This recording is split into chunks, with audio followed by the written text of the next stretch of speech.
Pop-Tarts, released as part of Target's new Pokemon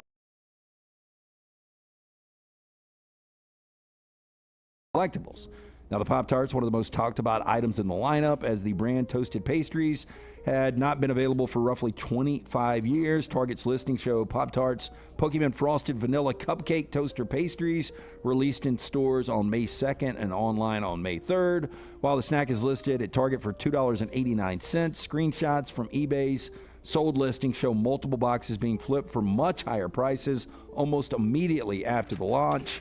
A lot going for $20, $22, $24.99. That means some buyers paying around 10 times retail price. True story here. I the other day was coming to work. This is so random that this happened. I was coming to work up 280, and I passed the Best Buy down by our house. Yep. And it's probably 7:30 in the morning. Mm-hmm. People lined up down the sidewalk at Best Buy like it's Black Friday. I'm like, this is a random day Pokemon in cards. April. I had to go back later to get something at that Best Buy, and I asked the guy inside, I was like, hey, why were people lined up this morning? He goes, oh, we got a new shipment of Pokemon cards. Mm-hmm. These were adults, Tyler. These were not like adults. Well, they're not. Kids. They're also not looking to collect it. They're looking to flip it. That's what they told me. I said, like, what is like the... well, that's what I asked. I was like, so, I mean, they're not going to get like $1 million card from Best Buy. Well, the guy distributed amongst all the packs. Yeah, the guy said probably from this store the best they'll do, or from a Best Buy store, is going to be a $500 or $600 card. Off of a $6 pack. That's a pretty good investment. That I had to wait. But waiting. God, no, he said they've had people camp out the night before. Yeah, there was I almost had it in trash this week. There was a guy who was camping out overnight in a Best Buy. I'm telling you, man, would you camp out overnight at Best Buy for $500? No. I would not. And I wouldn't camp out outside for even more than that. I mean, I don't camp out at actual campgrounds. Easy decision. Oh, back in my 20s, I probably would have too. Well, maybe. I don't know. For Pokemon cards or just for $500? Well, for the flipping of the Pokemon cards. But you could get zero. Yeah, right. I mean, I wouldn't do it if I knew I was getting the $600 card. You could also get like 600,000. Yeah, that's true. Finally, one dog making waves on social media, literally. A video of Lucy the dog jet skiing while her owner, Eddie Inch, rides a jet-propelled hoverboard in Fort Lauderdale, has racked up more than 2 million views online. For Inch, the now viral moment grew out of a recurring problem. Speaking to NBC6, he said he got the idea. It first came to him around 2022 after he repeatedly got turned away from places when he asked others to watch his dog while he was flyboarding. That frustration ultimately pushed him to try something new. Quote, I was thinking about some other ways to have some fun with this, but she stayed on there, and then boom. My whole thinking was just leaving the dog and how sad they get. Since then, the clips of the duo out on the water have sparked widespread reactions online, with thousands weighing in and some even questioning whether the video could be AI generated. Is that a Labradoodle or a Sea Doodle?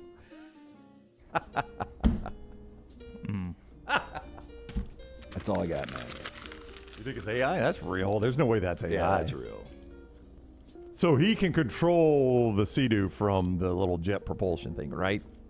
Yeah, kind of. That's the way this works. He's being towed by the hydrofoil. The dog is being towed by the guy that's on the thing, right? Is that what you're saying? Yeah. The dog's not hitting the throttle. I'll tell you, the hoverboard, I don't think so. It doesn't look a lot of fun. Nah, I'm with you. I'd rather just be on the Sea-Doo. Yeah. Well, there's cooler ones that are more like jetpack style, and that looks pretty cool. Shirts, Next Round hoodies, and Next Round hats are all in one place. NextRound.store. Find your favorite piece of gear from your favorite show and put it in your rotation. You never know. You might be in one of our videos showing Next Round gear being worn all over the world. Find all your favorite Next Round gear by visiting NextRound.store. Place an order for you and that big Next Round fan in your life at NextRound.store. Look your best at work, at school, at the stadium, or anywhere you go wearing Next Round gear from NextRound.store. From driveways to interstates, accidents happen fast. The insurance company's response? Here's our offer. Take it or leave it. Leave it. Call Alexander Shunnarah Trial Attorneys. Over 250,000 clients. And no, they don't accept lowball offers. They fight, they win. Over $2 billion recovered. Call now for a free consultation. 659-777-7777 or alexwins.law. Physical office location, Birmingham. Jim Dunaway, Lance Taylor, Ryan Brown. The Next Round, presented by Bud Light, is on now. It is a Friday show. Dunaway off to his wife's graduation at Duke. He is Lance Taylor. I'm Ryan Brown. The back room mostly intact. Tyler and Scott are here. Brooks remote today. We welcome you in. We appreciate you joining us on the show. It's a Friday, so that normally means we get into some weird stuff, which I think we're going to start with. We do have a lot to get to in both college football and college basketball. We did do that yesterday. It's weird. That was unplanned yesterday. I was a little more planned today because I saw this. Dunaway's head would have exploded. We talked about women's prisons for 30 minutes. Yes, maybe, yeah. And I think our 4 downs went 20 minutes. Movies about women's prison. Yeah, Chain Heat. Did anybody watch Chain Heat over the last 24 hours? I did not. I did get the movie poster texted to me. I showed you that, didn't I? Yeah, you did. Yeah, we I think we educated the audience on Chain Heat. Yeah, I guarantee you somebody watched it. So check Last out night? the chat. Yeah, no, I'm just talking about somebody in our chat probably. Oh. If someone in the chat watched Chain Heat, give us a review. Yeah, we need that. You can also give us a call, 205-7. If you watched it and want to call us in with a review, 205-734-0923. You can call in a review. I guarantee our man Jeff from Aniston has seen Chain Heat. You think What do you guys Jeff think knows the it? availability of Chained Heat is? Yeah, I don't even know if you could stream that one. If you can't get it like on Amazon Prime, I guarantee you Tubi you could find it. Tubi's got everything, doesn't it? They've got a ton. Yeah. You got the streaming on this, Tyler? Let's see. Not available in our country in Netflix, so maybe if you hit it up. That's a bad start right there. Use a VPN, you can watch with international Netflix. Right. It looks like they got the full thing on Daily Motion. Yeah, Never heard of Daily What Motion. is Daily Motion? It's like a YouTube that never became as popular as YouTube, and then so there's a lot of like pirated content on there. Okay, Like, so you Chain Heat. think Uzi would have Daily Motion? No, Daily Motion's a website. Okay, so its own thing. Okay. Yeah. But yeah, I'm watching Chained Heat right now. Are you now, Tyler? Yeah, let's see what's up.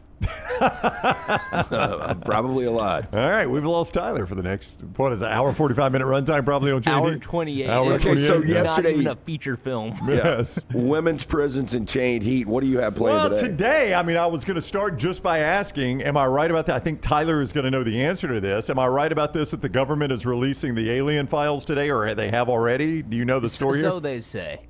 See, I knew this would happen when all you people want the government to release this. Now, Who is you people? all Why are you looking people, at me? all you people that want the government to release it. I literally said that in the sentence. I mean, all look, you people. if we do have, proof of any kind of other alien life form, I'd like to know about it. Yeah. I mean, there's been speculation for, There has been. Since we first were on this planet, right? Yeah. I mean, it's not going to change my life one way or the other if we've got aliens, and I know about it. My life is still going to be the same. But is it a good day to take a position at Calshi on being able to actually wait verify? a minute. This was actually on Calshi. If you'll give me a second, I'll go look. Does it get voided if it's revealed to be a hoax? Because there's a declassified document way back called Project Bluebeam, where the idea was that you'd sort of project an alien invasion onto the sky, so that way you unite everyone. Never heard of that. I've never heard this But I in would Tyler. say Look this: into it. if you get confirmation from Calshi today, I would go on and cash my ticket.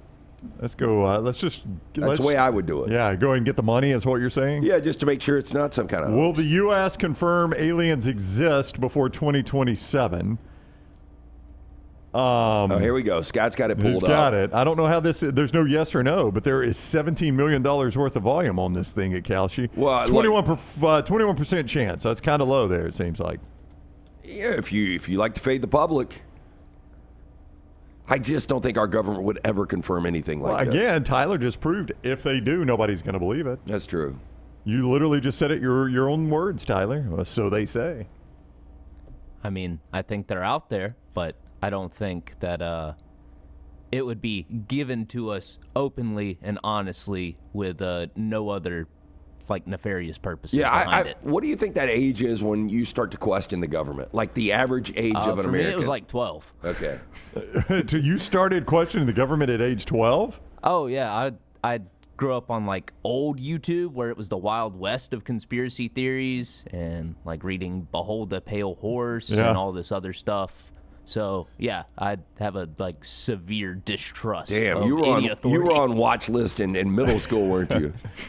I might already be on some database Speaking somewhere. of which, I checked out the drama. I did not finish it, but I know the revelation now. Yeah. My gosh, never saw that a million Now, miles what movie away. is this? The drama? The drama with Robert Pattinson and Zendaya. Yeah. So basically, they're getting married, and they're with another couple, and the couple talks about how they released before they got married their deepest, darkest, the worst thing they'd ever done.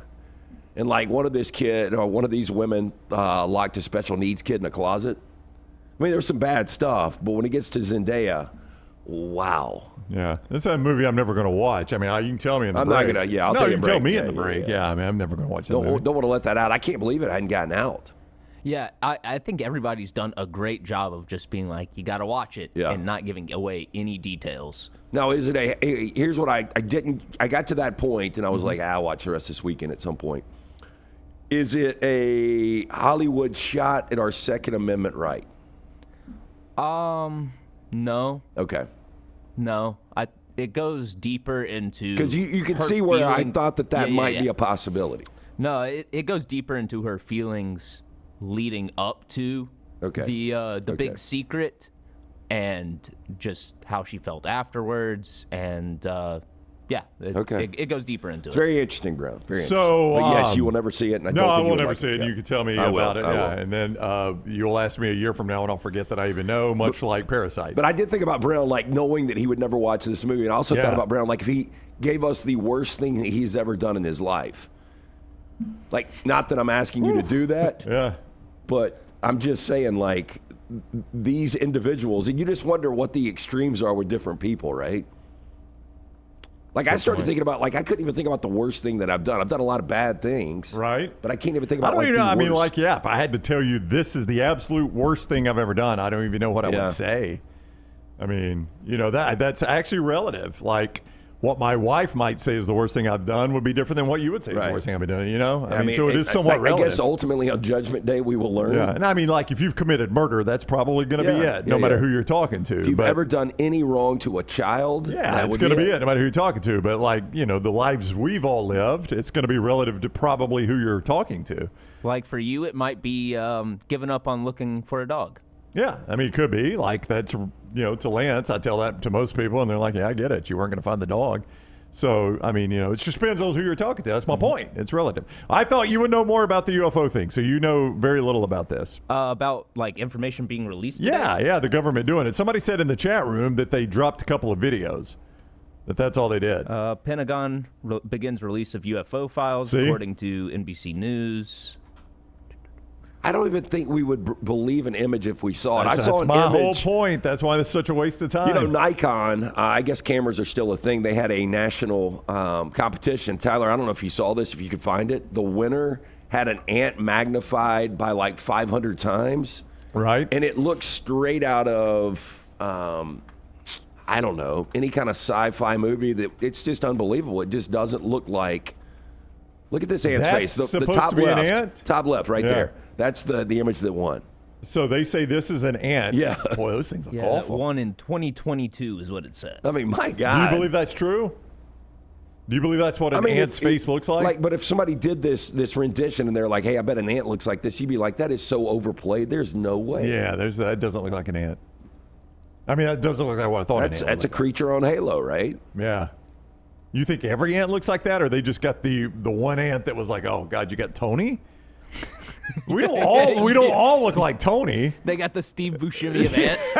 Now, Jeeves, We you don't would all know look this. like that. Is this not the species, if you could like blow it up, would be the strongest and would like overtake the world, would be the ant? If you, I believe if you kept their strength, like, in In scale, yeah. If you kept that Relative to how big they whatever are. that ratio is, like scale and scaled their size up, I think they would be up there because they would do to us carry for- like 100 times their own weight. Yeah, but pouring grits on their ant bed, I know. magnifying glass, yeah, setting it on fire and just watching it burn. the revenge of the ant. I always thought like it when you were the kid and you were doing the yard and you ran over the ant with a lawnmower. Was that like their tornado?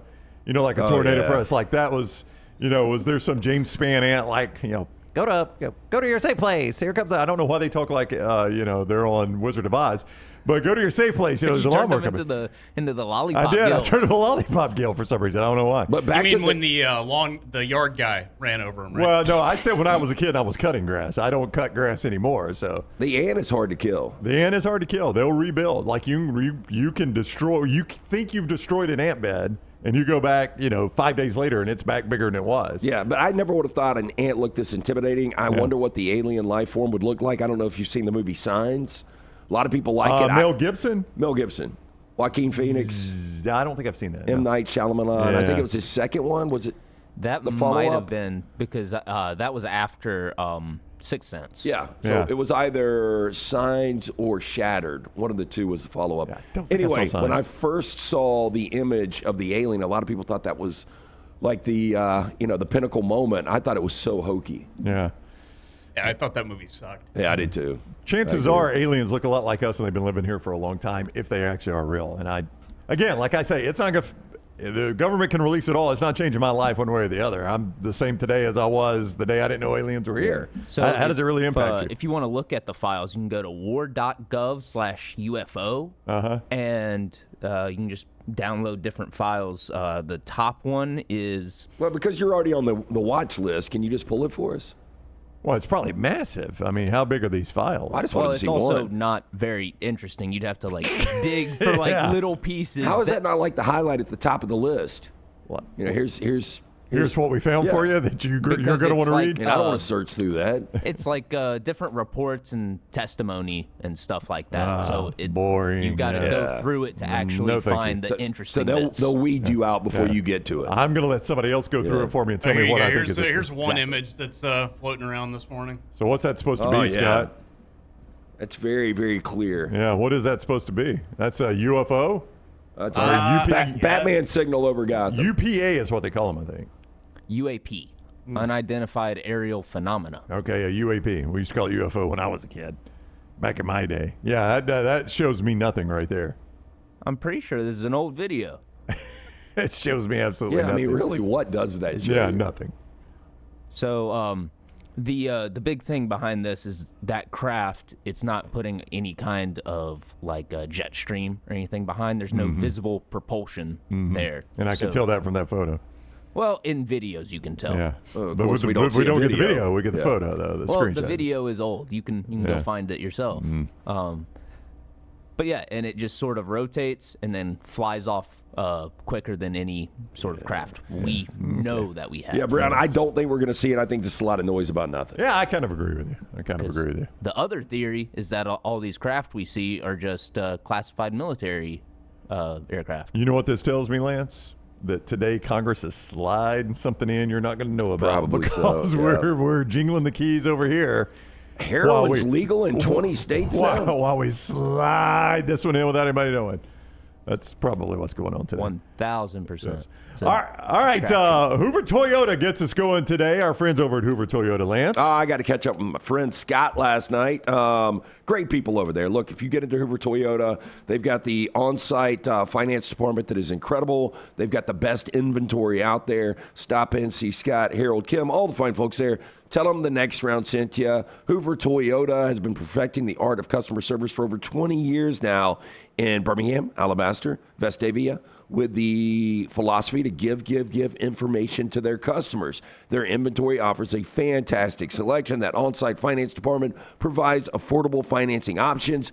Even after the keys to your new vehicle are in your hands, they are there to serve you with a service and parts department committed to keeping your vehicle running smoothly. To check out the incredible inventory, again, stop in Highway 150 or online, HooverToyota.com. And also our guy, Alexander Shunnarah, trial attorney, Shunnarah.com, Shunnarah.com. You do not pay a dime unless they win your case with Alexander Shunnarah Trial Attorneys. He is a Birmingham guy. Born here, grew up here, went to school here, went to UAB, and he wanted to start a firm that would take care of that community. He could have done this anywhere and been ultra successful like he is in Birmingham. But he wanted to take care of his people in Birmingham, and boy, has he done that. More than $2 billion recovered for his clients. $2 billion recovered for his clients. That is what you get with our guy, Alexander Shunnarah. Shunnarah Trial Attorneys, whatever your legal issues, start at Shunnarah.com. Shunnarah.com. It became official yesterday. We've known it's going to happen, but the NCAA tournament is going to go to 76. No real surprise here. There's really no devil in the details. It's going to 76 teams. That is what it is. There are coaches like John Calipari that's like, I think half these new spots need to go to the non-major conferences. That's probably never going to happen that way because this is going to benefit the big conferences. So I ask you this. Realistically, which do you think is the worst postseason? 76 teams in college basketball or 24 teams in college football? Which one is worse? Probably 24 in football just because of how – we went to 64 way back in 1985. That's right. And so it took a long time. Yeah, it took a long time to get from 64 to 68 and now to 76. Let's not forget, we are just 3 years removed from a 14 playoff. That's right. And before that, we're only 12 years removed from just 2 teams playing in this. It's crazy how fast that has expanded. Yeah, so I think we've expanded way too fast. Back to 76, I disagree with it. I think you disagree with it. I think it's oversaturated. With that said, you've got 12 games on a Tuesday and Wednesday. I'm not going to say I'll be all in on those games. No, but you might watch them. Yeah. And we'll get used to it. Just much like I said, a couple of days ago, we'll get used to 24 teams in college football in that playoff, and it won't be a problem. I just think it's a little much. I started out watching a little bit of the Dayton games, but they lost some appeal to me. Like initially it was like, okay, it's kind of cool. Dayton, that's a, old school arena. It's a Tuesday night, nothing else on. I'll watch this. They lost their appeal over time, though. I don't watch those as much anymore unless there's a compelling storyline. But you know what happens in those games? They're like teams. It's almost like an 8-9 because you get 2 16s, you get the 2 play-ins with the 11s. Yeah, they're playing for an 11. And so, there's no excitement, even if one of those teams wins, unless it's the team you actually pull for. Yeah. You don't have the element of an upset in those. I'm not huge on this field of 76, but here's what I would say about this is – and I say this about the bowl games, like the people that say, well, we got too many bowl games. I always say, well, you don't have to watch them all. If you think there are too many bowl games, so the bowl game schedule comes out, if you think there only should be 12, just go through and pick your 12 favorite and watch those, and you've got exactly as many bowl games you need. You got 12 of them.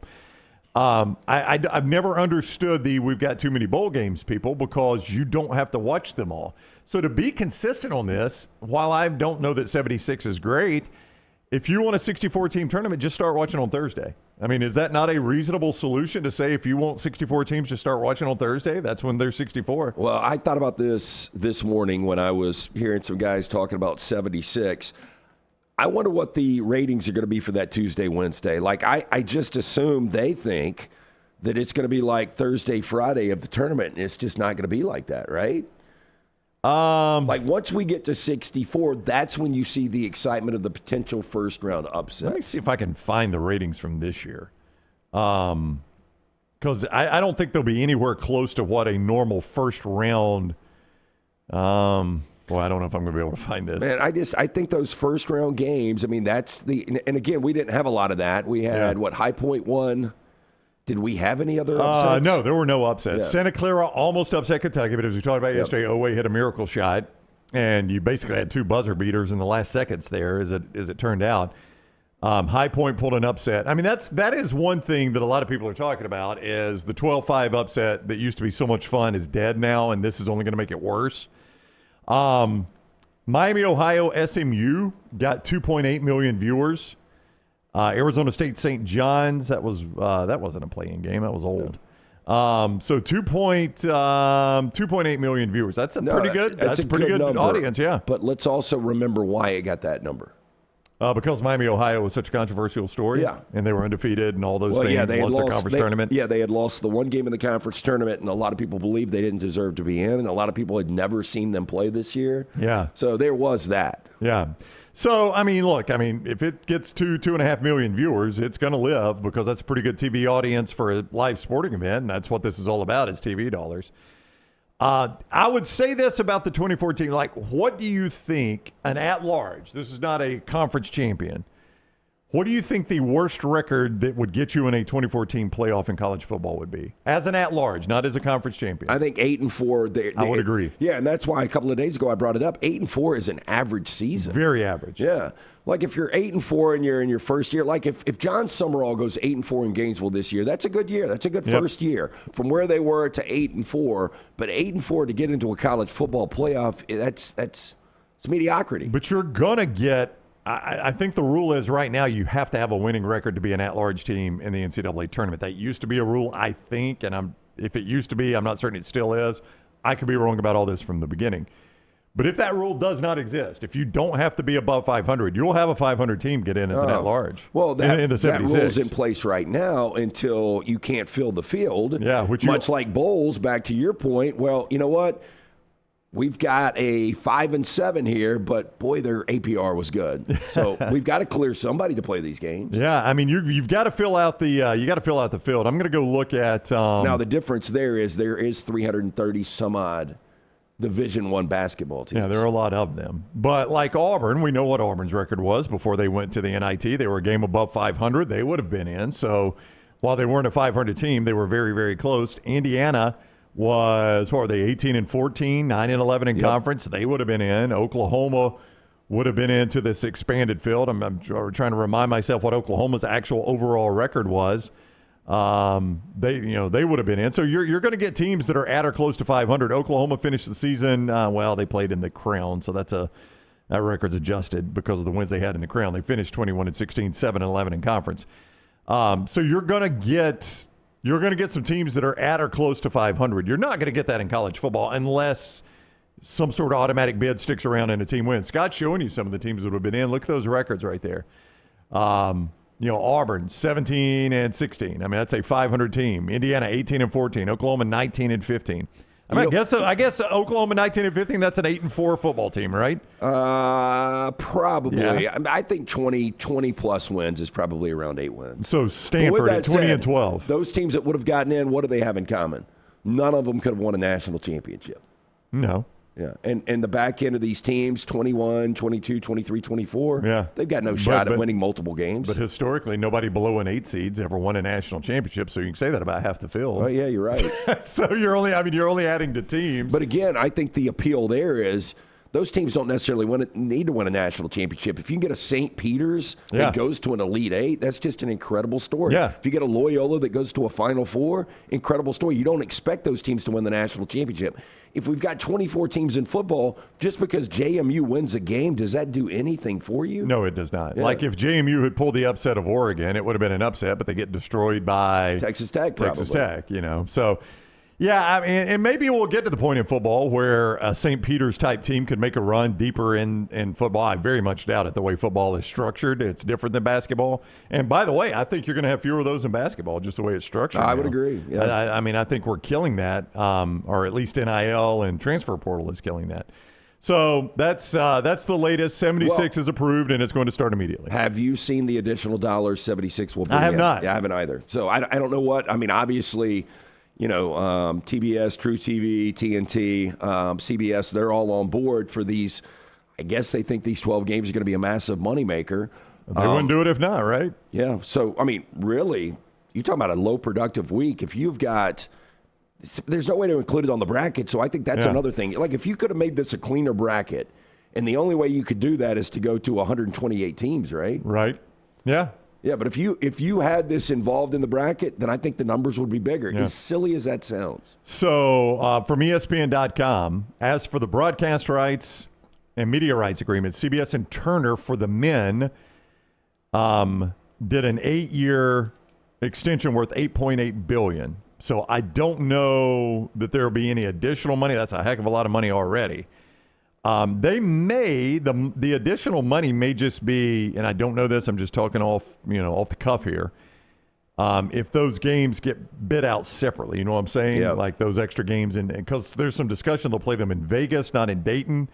Not everything will be in Dayton. There's some discussion that Vegas wants to take those extra games, so those may be bid out separately. I don't know. I don't know the answer to your question there, but I do know you don't do it if you don't think you're going to make any more money. Why? Why would you? Yeah. I mean, why would you do it if you're not going to make any more money? Why split it up more? more? We know why coaches and ADs want it. You had Klatt talking about the other day, but the NCAA doesn't care about coach building his resume. No. They only care about dollars. That's right. They care about dollars and cents, and, if there's not more of that, they're not going to do it. All right, when we come back, I did a project myself this morning. I just took it on myself to do it because I was thinking about it. I sent it to Brooks. He's got it in graphic form. We'll show it to you. We had some cancellations. Alabama and Oklahoma State future series canceled yesterday. Florida State and Georgia canceled their home and home. They're working on a neutral site. So, Lance, I started thinking this morning, what are the best out-of-conference games that we have remaining in the future? Well, I ranked 10 of them. Technically, I have a tie at 10. And I'll get your thoughts on these upcoming games. And you're going to find a theme very, very quickly. As we go to break, a reminder about our friends from Odie's. Great place to go enjoy a good lunch today. Hey, if you like the live music every Friday and Saturday, both Odie's locations, you've got the live music out there. The original location, Crestline, newest location in Edgewood on Broadway and Homewood. Get there early, enjoy the great food from Rodney Davis. Been doing it for 4 decades. The wings, the burgers, the Diablo sandwich, ice cold beer buckets full of the Bud Light. Beautiful patio, both locations as well. Get in, see Will Aver, that great staff. Birmingham Institution is Odie's Tavern. And Inverness Country Club. The best days are at Inverness Country Club. ICCalabama.com is the website to go to if you want to become a member. Call our friend Erin. She's a delightful person, and she'll set up a great tour for you. 205-991-8608. 205-991-8608 is the number to call, and you can see that at ICCalabama.com. She's going to show you that great clubhouse. It's gorgeous. She'll take you on a tour of the course. Very fun course to play. I'll be playing out there this afternoon. You'll see that resort-style pool with a cabana. You'll try some of the great food. You'll see the tennis facility that's got that brand-new clubhouse under construction that's going to be fantastic. All of that right there at Inverness Country Club. ICCalabama.com, or call Erin and set up a tour and say you want to be a member where the next round is a member. 205-991-8608, 205-991-8608. The best days happen at Inverness Country Club. Hop in. Injured in an Uber or Lyft?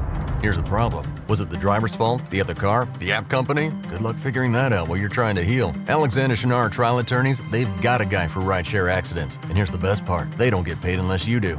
You heal. They fight. One call, 659-777-7777, or visit alexwins.law. Alexander Shunnarah Trial Attorneys, because rideshare accidents need an experienced team. Physical office is Birmingham.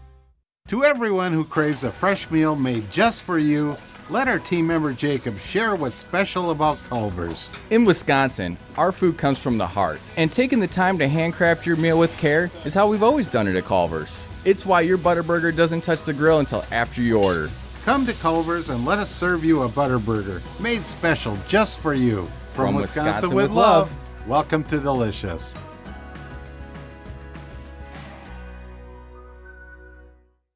At Central State Bank, we are large enough to serve you and small enough to know you. Manage your money with ease, whether it's mobile banking, hassle-free checking, competitive loans, business solutions, or personalized financial advice. We're your hometown bank with big-time service. Visit us today and experience banking made simple, because at Central State Bank, you come first. Member FDIC. Never miss anything from the next round when you listen on demand through the podcast platform of your choice. Apple, Spotify, iHeart, or Google Podcasts. Wherever you listen, always like, follow, subscribe, and turn on automatic downloads so you catch every part of the next round. Listen anywhere in the world at any time on the Next Round podcast feed, and support the show by following, subscribing, and turning on automatic downloads on any podcast platform. Thanks for always making the next round a big part of your day. Hey, let me tell you about our friends at Urology Centers of Alabama. Compassionate and comprehensive urological care with 35 physicians, 17 locations across Alabama. Their patient-centered approach to all of your urological needs. Remember, they've got that new men's health center. It is beautiful, helping men with a wide range of sensitive male issues in a comfortable environment. You can always go online, visit urologycentersalabama.com, schedule an appointment with one of their many urologists today.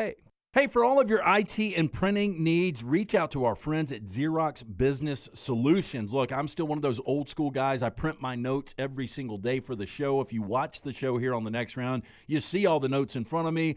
From day one, Xerox Business Solutions, they've been with us here at the Next Round. Local for over 45 years. For all of your IT and printing needs, visit XeroxBusinessSolutions.com or call 205-969-3000. That's 205-969-3000. Hey, there's nothing worse than waking up to a plumbing problem. Don't get caught in a flooded house. Call the guys at Hemp Hill Services. Adam, Chad, and the team at Hemp Hill are the only ones I trust to fix it and fix it right the first time. Hemp Hill Services does it right and always at a fair price. For all of your plumbing, cooling, and heating needs, trust the name that Birmingham has trusted since 1954. That is Hemp Hill Services. Call now, 205-229-2090. That's 205-229-2090. Hey, Lance Taylor from the Next Round to tell you about one of our favorite places for breakfast, lunch, and dinner. That is Hamburger Heaven since 1982. Hamburger Heaven has been serving Birmingham's best hamburgers, cheeseburgers, French fries, hand-spun milkshakes, and sandwiches made fresh to order.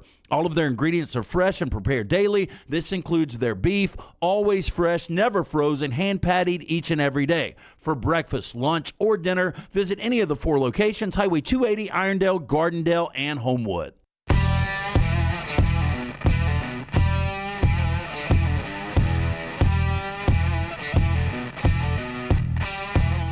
Volfan 2053 asking in the chat, was there a coach that made the NCAA tournament that was fired this year? Brooks quickly answered what I was about to say. Hubert Davis, I think, is the only one that made the tournament and got fired. Like Porter Mosier didn't even make the tournament, but he saved his job. Yeah, that's another guy. I thought about that the other day when we were talking about Mark Pope on the hottest of hot seats. You know, Oklahoma basketball used to be a really good product. Yeah, I mean, Lon Kruger had him good. Did Capel have him good? I mean, Billy Tubbs back in the day, in the 80s, very, very good. You know, Kelvin Sampson. Kelvin Sampson, yeah. So I think going into this season, much like Mark Pope, Porter Moser's on the hottest of hot seats. He's definitely on the hottest seat. He's probably on a hotter seat than Pope because he at least had to get the vote of confidence at the end of the season last year, and Pope didn't even get that. He just got another year. By the way, more Mark Pope. Let's just go ahead and play this. Since you mentioned Mark Pope, I don't know what we got going on here. Now, Scott warns me, these questions are kind of boring, and I said, well, they are Mark Pope. I'm starting to think Tyler might be right. I think he may be held captive here. I think Mark Pope is. Oh wow! So we've changed. So he continues to go. He's different wardrobe, different. That's right. This is day 3. So if you've missed the story, Mark Pope on social media was basically like, "Hey, ask me anything." It went about like you thought it would in the comments, but he found some positive ones and answered some yesterday, and now he's done it for another day. So here is the Kentucky basketball coach. All right, Big Blue Nation, let's hit it. At Big Blue Kodak with 2 Ks, how does the staff evaluate international prospects and what their impact would be in the SEC? So we go by film. I'm bored already. By analytics. No doubt. We go by lead. You can stop this, Tyler. Especially how if that was the lead question, that is going to be the most boring video ever. Well, and again, Scott did not lie to me. You don't want to hear more of that? Yeah. Scott did not lie to me. Scott warned me, like, Brownie, this is not good stuff. Well, again, he's cherry picking what he thinks. Again, trying to control the narrative. It does look like he's in a different setting, though, right? No, yeah, he's in the practice gym. I think his abductors have to make it look like he's still walking around free. You got to change his outfit. If he was in the same dirty Kentucky tracksuit, people would know something's up. Yeah, I can't believe you guys didn't want to hear about the best meal he ate overseas. Was that a question? It was in there, yeah. Well, I kind of do want to hear what he said. Can you fast forward to that, Tyler? It's not that interesting, I promise. Was it more interesting than the first one? Hey, you know what? It's got to be. What was the most consistent thing overseas? What? Pizza. Oh, really? Like consistently good? Yeah, instead of pepperoni, a lot of salami. Yeah. Like the salami's so freaking good overseas. Okay, here we go. At Tristan UDA, best meal during your international recruiting trip. Easily, it was in Ljubljana at Osteria Pernoni at BrentMills.15. I mean, we just blow right past that. He just gave the place. At least describe the meal. Yeah, and he worked so hard on pronouncing I know. the restaurant Worked properly. so hard to tell us where he ate. Took no time to tell us what he ate. What made it good. The question was the best meal, not the best that's place. That's a great point. He didn't even answer the question. He didn't answer it. Well, and I think a lot of coaches like to it's going to be 40 lashes. They like to extend and expand their words where they don't have to answer more questions. True, yeah. Like he could Filibuster. have gone into 5 minutes of that. I know. So the pizza really. So you say it's more salami than pepperoni over there? Pepperoni's an American invention, right? I think I think I don't pepperoni's know. an American Boy, I will tell you, invention. their salami really, really spicy. I like that. Some really, really good, and I'm a thin crust guy. Yeah. Some really good pizza. Yeah. Pepperoni is an American invention inspired by Italian cured sausages. That's right. Yeah, I thought we invented pepperoni and made it sound Italian just so we could sell more of it. I thought that was an American thing. That would be one of my tips of going overseas. If you can't find a meal, just go pizza. Well, I'm surprised it's that good. Like, is the what's the difference in Good the taste? crust. Just I mean, we've got really good pizza in Birmingham. I think I you would agree. with Yeah, that. yeah, I mean, a lot we've of good got options. 3 or 4 or 5 joints that are really good. I don't know. It was just very consistent. Okay. Good cheeses over there. Yeah.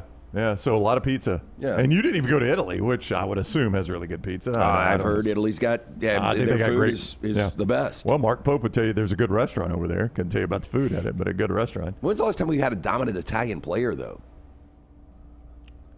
Who's I even heard of from Scott. Who's the best Italian NBA player of all time? I mean, a lot of Spaniards, but I don't know about. I don't even know. I really one can't jump to mind right now for me. Orlando's got a center named Paolo Banchero. Oh yeah, no, he's played really good. Paolo Banchero. Yeah, played at Duke. Miami has a forward named Simone Fontecchio. You think that's Italian? Banchero is going to be the best Italian basketball player ever. Hey, there was Danilo Gallinari. Oh yeah, Gallinari. I thought Gallinari was a Spaniard, but you could be right. Yeah. Marco Bellinelli and Andrea Bargnani. That's I just looked up best Italian NBA players. Not a lot of tall Italians. I will say this: the Nordic women, like in Denmark, man, every woman there is 5'10" plus. Really? Yeah. So the Nordic women are that tall? They're huh? tall, yeah, real tall. A lot of light hair too. Right? A lot of Viking blood. Viking blood in there. Yeah. But Italian, you don't see a lot of tall Italians. Those Vikings were responsible for some population growth. Yeah, There's no doubt about it. Yeah, they were. Whether there was a yes or a no involved. They left their mark in every port, I do believe. All right, so yesterday we got the announcement of some cancellation of games, and the good side of it is Alabama's keeping Ohio State, but the bad side is they're losing Oklahoma State. You knew this was coming. Bad side for Georgia. They're going to keep some in the future. Georgia Tech is that, and a lot of their schedules, they're losing Florida State, maybe neutral site games. So it made me think, Lance, what are the best out-of-conference games we still have left? So I sat down, and I told Brooks, I said, I tell you what, if you want to build a graphic, I will rank my top 10 remaining scheduled out-of-conference games. Now, I am going to tell you, when Scott pops this graphic up, you're going to notice a pretty big trend here. You're going to notice a pretty big trend in this, but these are, in my opinion, and I did 11 because I had a tie for 10th. These are, in my opinion, the top 10, as far out as you can schedule, these are the top 10 remaining out-of-conference games. Here we go. I think Alabama-Ohio State is the best remaining out-of-conference scheduled game we've got. We've never seen them play on campus. You're going to see Bama in the Horseshoe. You're going to see Ohio State and Bryant-Denny. That's going to be fantastic. That is 2027, 2028. Now, I would assume if you're doing this show in Columbus, Ohio, or Athens, Georgia, maybe you got so. a different answer. The only reason I would put Alabama in front of Georgia is, look, we saw Georgia, Ohio State recently. Well, we've seen Alabama, Ohio State. Yeah, I guess we have. In the near past. What was that? 2020 was the last time they played. No, the only reason I put it in front of them is Alabama historically is a better program than Georgia. So I'm just looking at a lot of things there, but history of programs. Seeing those two helmets in the stadiums, I think that carries a little bit more weight for me than Georgia, Ohio State. But that is my number 2. They play in 2030 and 31. Number 3 for me, Texas faces Notre Dame. All these are home and home, by the way. Every one of these is home and home. Texas faces Notre Dame, 2028 and 29. Michigan, Notre Dame. Now, we've seen a lot of that, but I've got that number 4. That's a historic rivalry. Yeah, you are definitely influenced, though. By what? Where you're originating from. Why so? You're number 5 on the list. Auburn and Miami? Yeah. I mean, I'd say I don't know that I've ever seen that home and home. I agree because I think we're so close to it, but I think if somebody's doing a show in L.A. and they're doing a show in Dallas, they're not talking about Auburn and Miami. Well, I mean, what would you put in front of that that's remaining on here? Well, I mean, that might There's be not the problem. A ton of like, choices. I haven't gone through all this, but I'm just saying that seems pretty high. Yeah. Auburn, Miami, I got them at number 5. It definitely shouldn't be as high as Alabama, Notre Dame. But I've seen Alabama, Notre Dame a lot recently. Yeah, but that doesn't mean it's not a better out-of-conference game. No, it is to me. Yeah, I put a lot of weight in the ones I've never seen. Like I've never seen Alabama, Ohio State home and home. I've never seen Georgia, Ohio State home and home. I've never seen Texas, Notre Dame home and home. Michigan, Notre Dame, I have, but there is some history behind that one. Auburn, Miami, I've never seen that one. So yeah, that does carry a lot of weight for me. I've seen a home and home of Bama, Notre Dame. I've seen Bama, Notre Dame play in the playoffs. But there again, I put that in front of Auburn, Notre Dame because there is some history there. Alabama, Notre Dame is two of the best college football programs ever. That is number 6 for me. Auburn, Notre Dame is number 7 for me. Oklahoma, Nebraska, number 8 for me. Now, I know what many of you are saying is Oklahoma, are they going to stay good on the Venables? I don't know that. Nebraska, they have been terrible against ranked teams. How good is that going to be? I don't know. It's 2029 and 2030. I don't know who the coaches will be in this game. I would feel pretty confident saying that I don't think either one of those coaches will still be there. We'll circle back to that. We'll go coach versus coach in a second. But that is a historic rivalry, Oklahoma and Notre Dame. That used to be a really big game every year. It was probably in the Oklahoma, Nebraska. I'm sorry. Yeah, mid to late 80s, my favorite game of the year. Yeah. Number 9, Florida and Notre Dame. 2031 and 2032, the home and home for Florida and Notre Dame. And then for me, a tie for 10th, Tennessee, Washington, and Oklahoma, Clemson.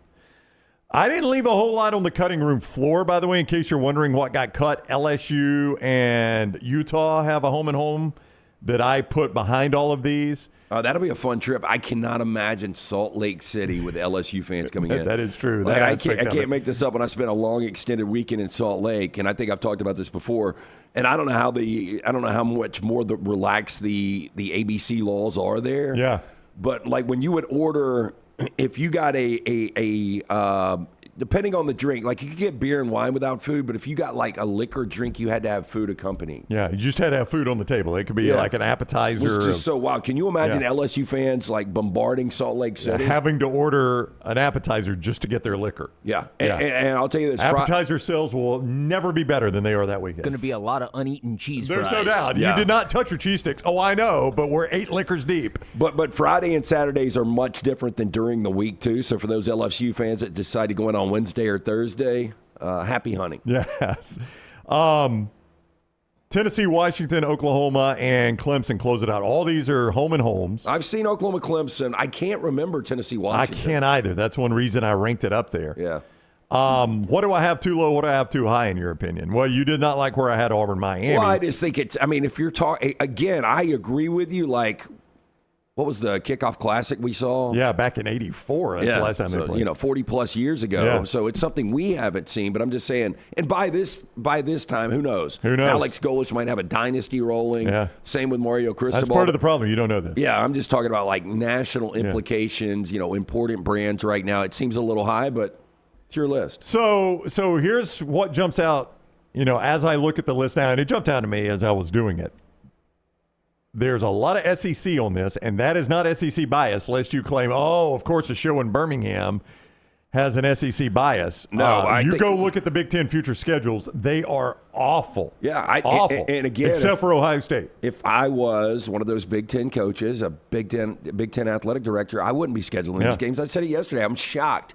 Alabama and Ohio State, and I give credit to both for still playing these games. But when the SEC went to a 9-game schedule, I thought for sure everybody would tap out of these home and homes. Ohio State is the only one that's scheduling any halfway decent games in the Big Ten. Michigan does play Notre Dame. They get on there at number 4. The other thing that jumps out at you is Notre Dame is on here 5 times. Texas, Notre Dame, Michigan, Notre Dame, Alabama, Auburn, Florida, Notre Dame. Well, the difference is Notre Dame's got to play these games. They do. Yeah. I mean, the not being in a conference means you've got to play these games. So I do understand that. But I mean, Ohio State, back to your point with those guys, I think it's just a massive flex saying, look, we can play in the Big Ten, we can play with a 9-game schedule, and we can still play the best out-of-conference games. Yeah. So those are my top 10 out-of-conference games, actually top 11. How many of those will you be at? Probably. I tell you, I would be more likely to go to. I would probably be more likely to go to Alabama playing in the Horseshoe or Auburn playing at South Bend of any of those, rather than to go see them play at Jordan-Hare at Bryant-Denny. Does that make sense? I would agree. Yeah. Auburn at Miami does not do a whole lot for me. I'd rather watch that at Jordan-Hare just because the Miami games. By that time, does Miami have an on-campus stadium? I don't know. We're talking about 2029 and 2030. I guess now you would have to probably start the build by now. Yeah. At least, breaking ground. Yeah. If I had to go to an on-campus that did not involve Alabama and Auburn, probably I'd like to go see Tennessee at Washington. I've always wanted to go to a game at Washington.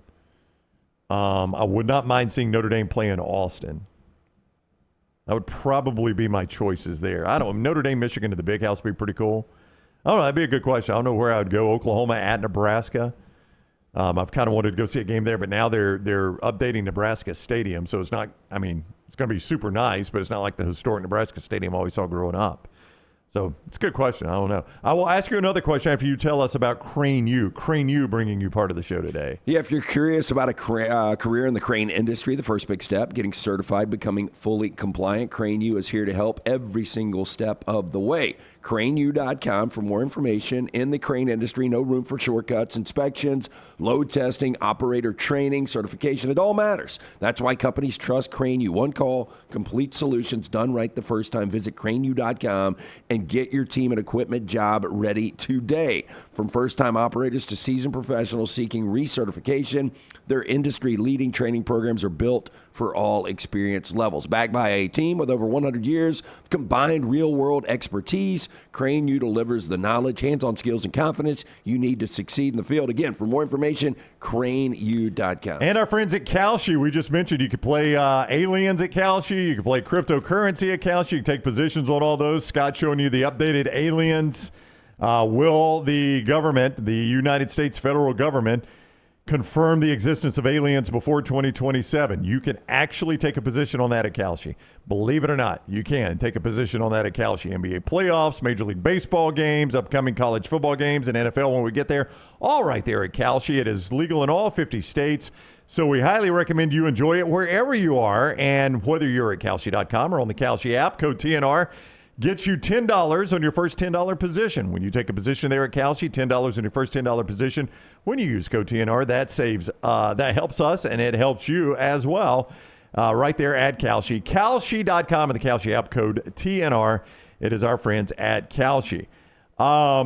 Let's see. Some comments, by the way, from what we just showed you, my top remaining future out-of-conference games. Comments in the chat room. Rusty can't wait to see Bama throttle Notre Dame in a few years. Jace asks, is Auburn, Miami a home and home? Yes, every one of those on that list are home and home. There's really not a whole lot of neutral site games scheduled out in the future. I looked at that this morning when I did this.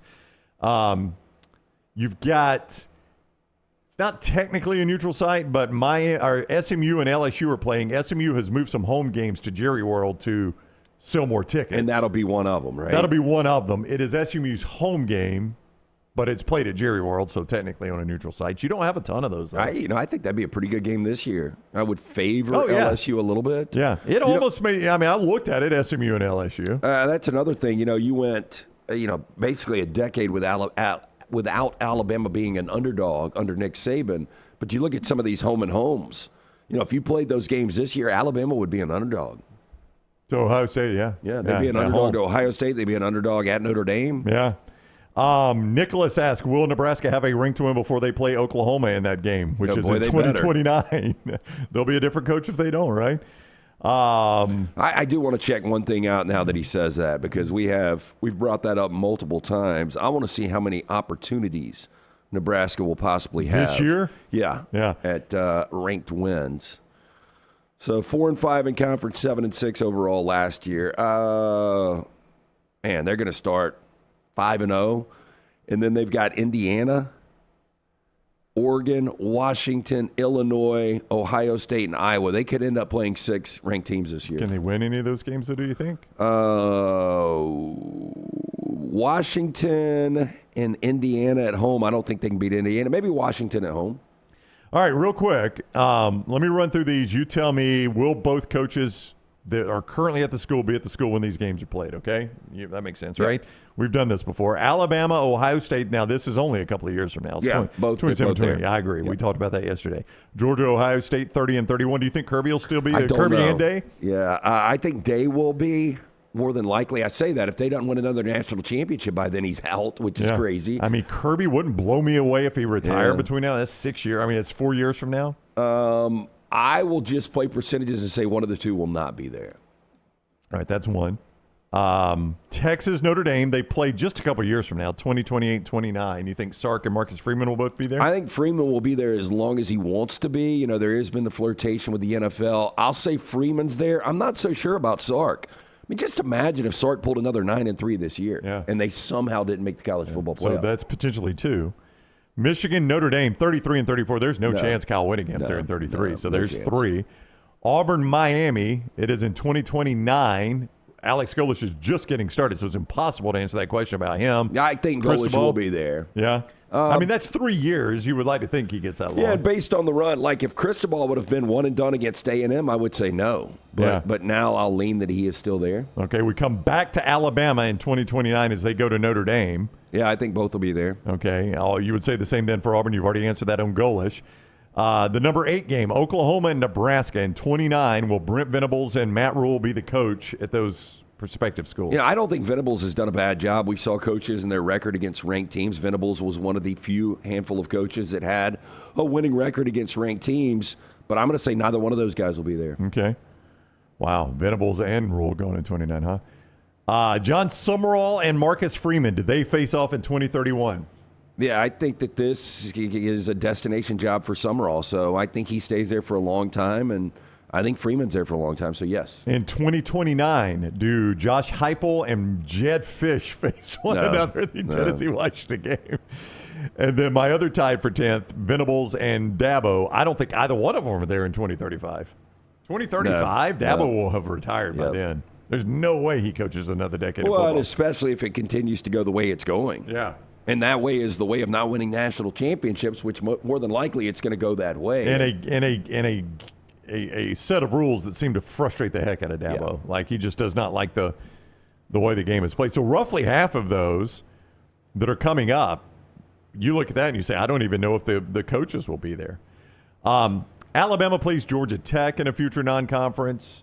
I mentioned LSU plays Utah. I mean, there are some that are Michigan State and Oklahoma State announced a home and home yesterday. I didn't do a ton for me. Both those programs are so far down. Well, you got first-year coaches and Pat Fitzgerald and Eric Morris. But I'm telling you, man, when I started this exercise today, I expected more out of the Big Ten than what I got, man. The Big Ten future schedules are pretty embarrassing. Okay, so let me ask you, because it's been a while since we've actually had that discussion. If you were a sitting head coach, if you're Dan Lanning at Oregon, would you schedule these type of out-of-conference games?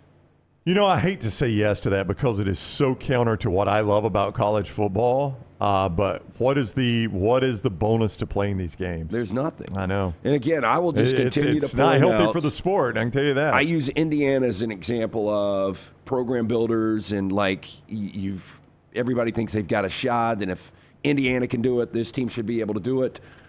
But the other example there, and I just lost my train of thought. Go back to your point you said. There's no benefit to it. It's not healthy for the sport. I will continue to use this example.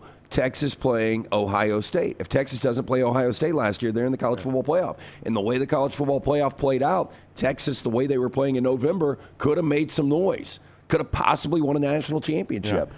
So, like, I guarantee you Sark really regrets scheduling that home and home. Yeah, but, I mean, they've still got one coming up with Notre Dame, and you'll see. Here's the tricky thing, though. A lot of times these schools have used these games as a carrot on the stick to sell skyboxes and upgrades to the stadium and season ticket packages. Well, and it's good for recruits, too. Yeah, and when you start backing these out, well, now, wait a minute. You sold me a bill of goods. I bought 8 skyboxes. You know what I say, though? What? Hey, look.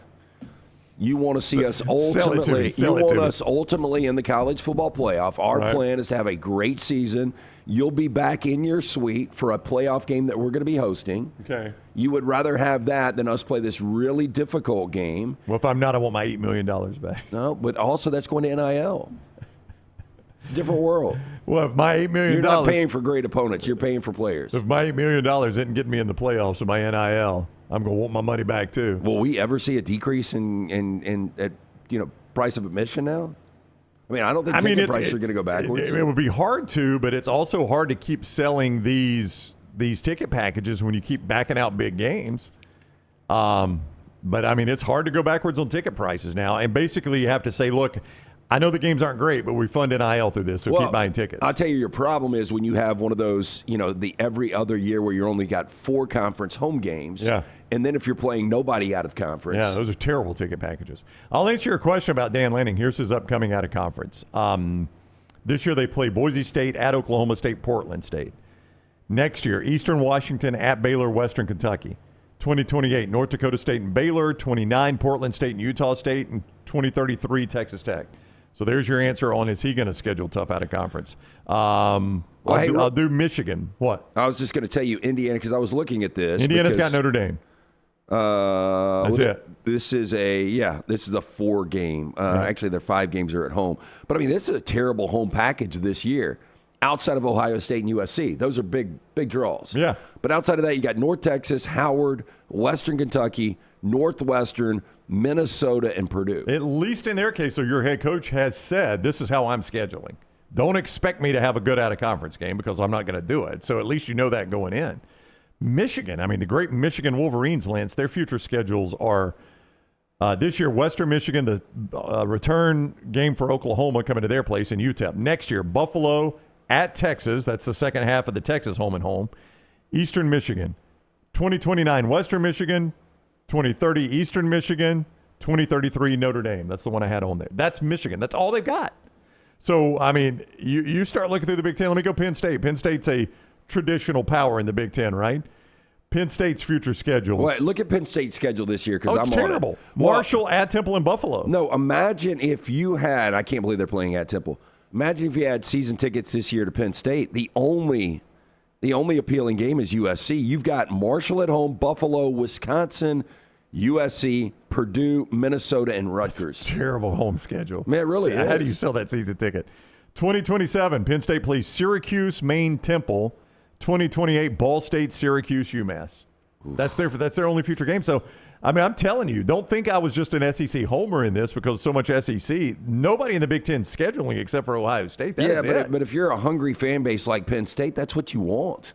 Like, I don't know about you as a Easy Dolphins wins. fan. Like, I loved seeing Tyler Shuck and New Orleans roll into L.A. this year. Well, yeah. Like, I like comfortable wins. No, I'm with you.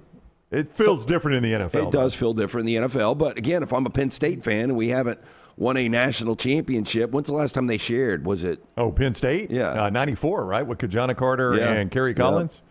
So, I mean, you're talking about 30-plus years. So, yeah, hey, look, just get me to the college football playoff. Yeah.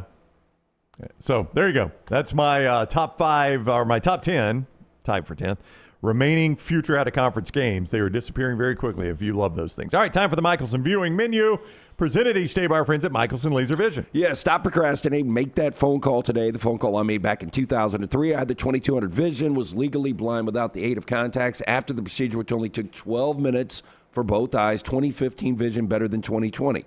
Dr. Mark Michelson, Dr. Jen Michelson, best in the business. 205-969-8100. Ask for Amy Toh, the next round Cynthia. She will hook you up with that hassle-free consultation. 0 to lose to find out if LASIK is right for you. For more information, michelsonlaservision.com. So yesterday, I did the double feature.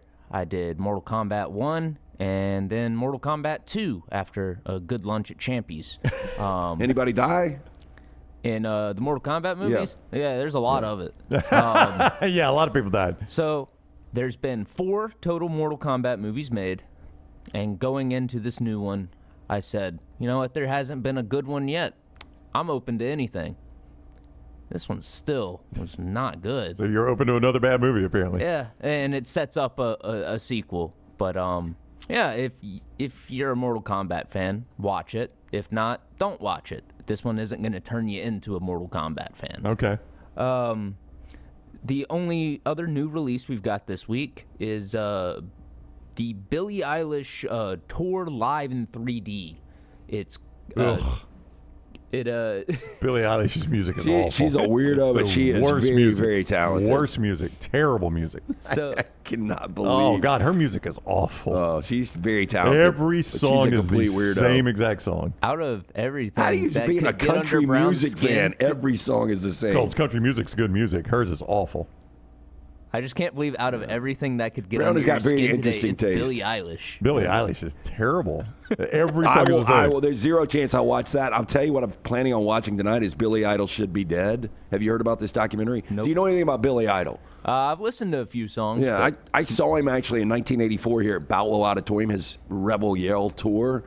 But you're talking about the definition of a rock star. That guy lived like a rock star, probably still does. So I've heard that it's a really good documentary, but I'm planning on checking that out.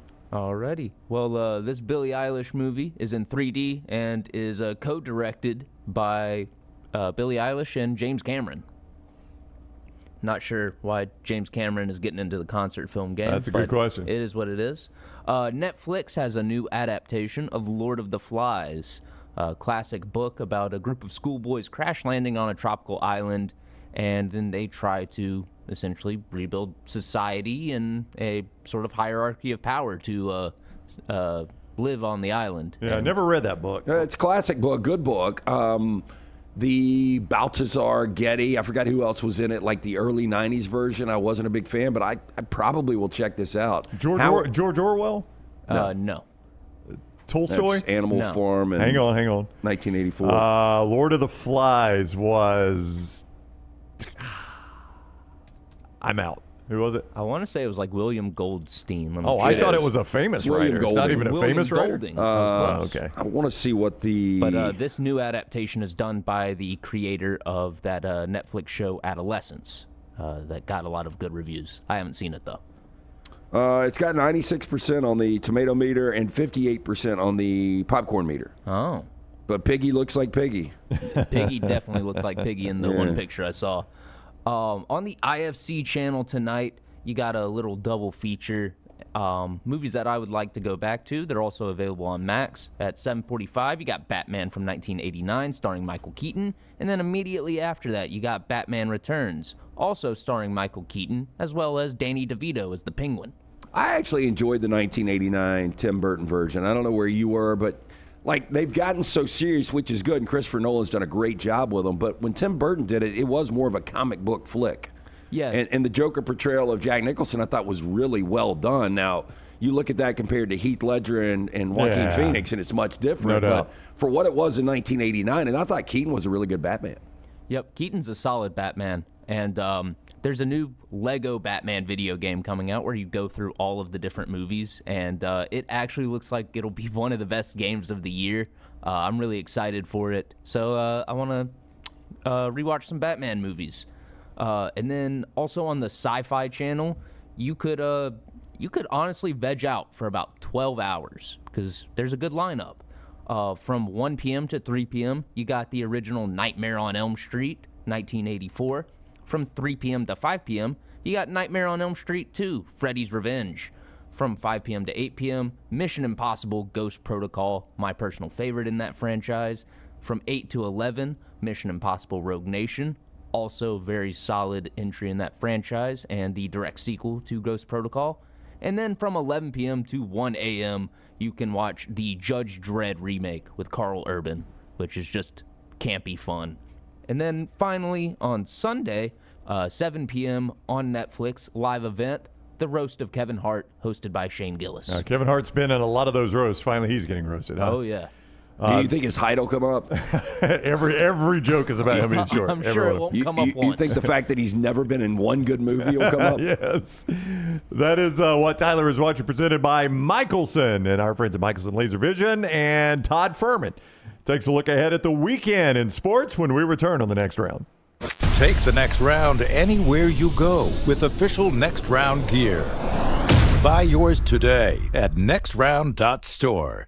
We interrupt this program for breaking news. From the gators of the litigation situation. Insurance companies have a playbook. I repeat, insurance companies have a playbook. Deny, delay, defend. They know which law firms will fold and settle cheap. They are not on your side. That's corporate greed at work. At Alexander Shunnarah Trial Attorneys, we fight back. We have the resources, the muscle, and the will to take them on. And you don't pay a dime unless we win. They fight dirty. We fight hard. Call 659-777-7777 or hit up alexwins.law. Physical office location, Birmingham. To everyone who craves a fresh meal made just for you, Let our team member Jacob share what's special about Culver's. In Wisconsin, our food comes from the heart, and taking the time to handcraft your meal with care is how we've always done it at Culver's. It's why your Butterburger doesn't touch the grill until after you order. Come to Culver's and let us serve you a Butterburger made special just for you. From Wisconsin with love, welcome to Delicious.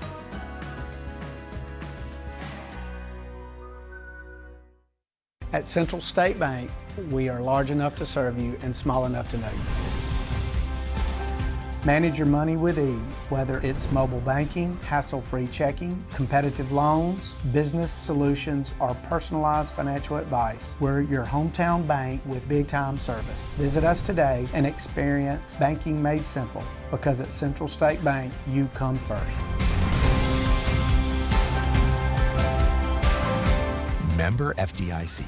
Next Round shirts, Next Round hoodies, and Next Round hats all in one place, nextround.store. Find your favorite piece of gear from your favorite show and put it in your rotation. You never know, you might be in one of our videos showing Next Round gear being worn all over the world. Find all of your favorite Next Round gear by visiting nextround.store. Place an order for you and that big Next Round fan in your life at nextround.store. Look your best at work, at school, at the stadium, or anywhere you go wearing Next Round gear from nextround.store.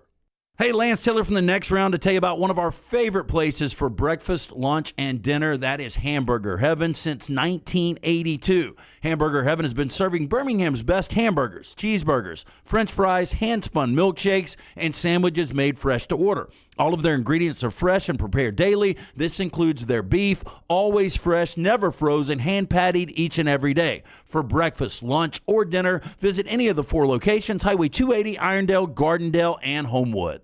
Remember the name Way to Wellness if you're battling weight loss in your life. I'm Jim Dunaway from the Next Round. There was a time I was over 216 pounds until Way to Wellness helped me lose 45 pounds, and now for over 2 years, they've helped me keep that weight off. Here's their website, aplanforme.com, aplanforme.com. That's a great name for a website because there's no cookie-cutter plan. Everything is designed specifically for you. No contract, no sign-up fees, and your first consultation is free at Way to Wellness. Storm season is here. Make sure you have a plan of action in place right now. Greg from Pell City and Storm Restoration Roofing should be your first call when storms hit. Insurance companies love working with Storm Restoration Roofing because of Greg Nelson's name and reputation in the industry. When storms hit, call Greg Nelson. He's local, 205-542-3531. He's the home of the free no-cost roof inspection. Greg from Pell City on Facebook, 205-542-3531. It's Storm Restoration Roofing. Stop by the New York Butcher Shop and pick up the finest in certified Angus prime beef steaks and burgers, premium pork chops, ribs, and all-natural chicken cut to order just for you. Their chef-prepared entrees and side dishes are the perfect dinner-to-go choice for your family and are ready to heat at home.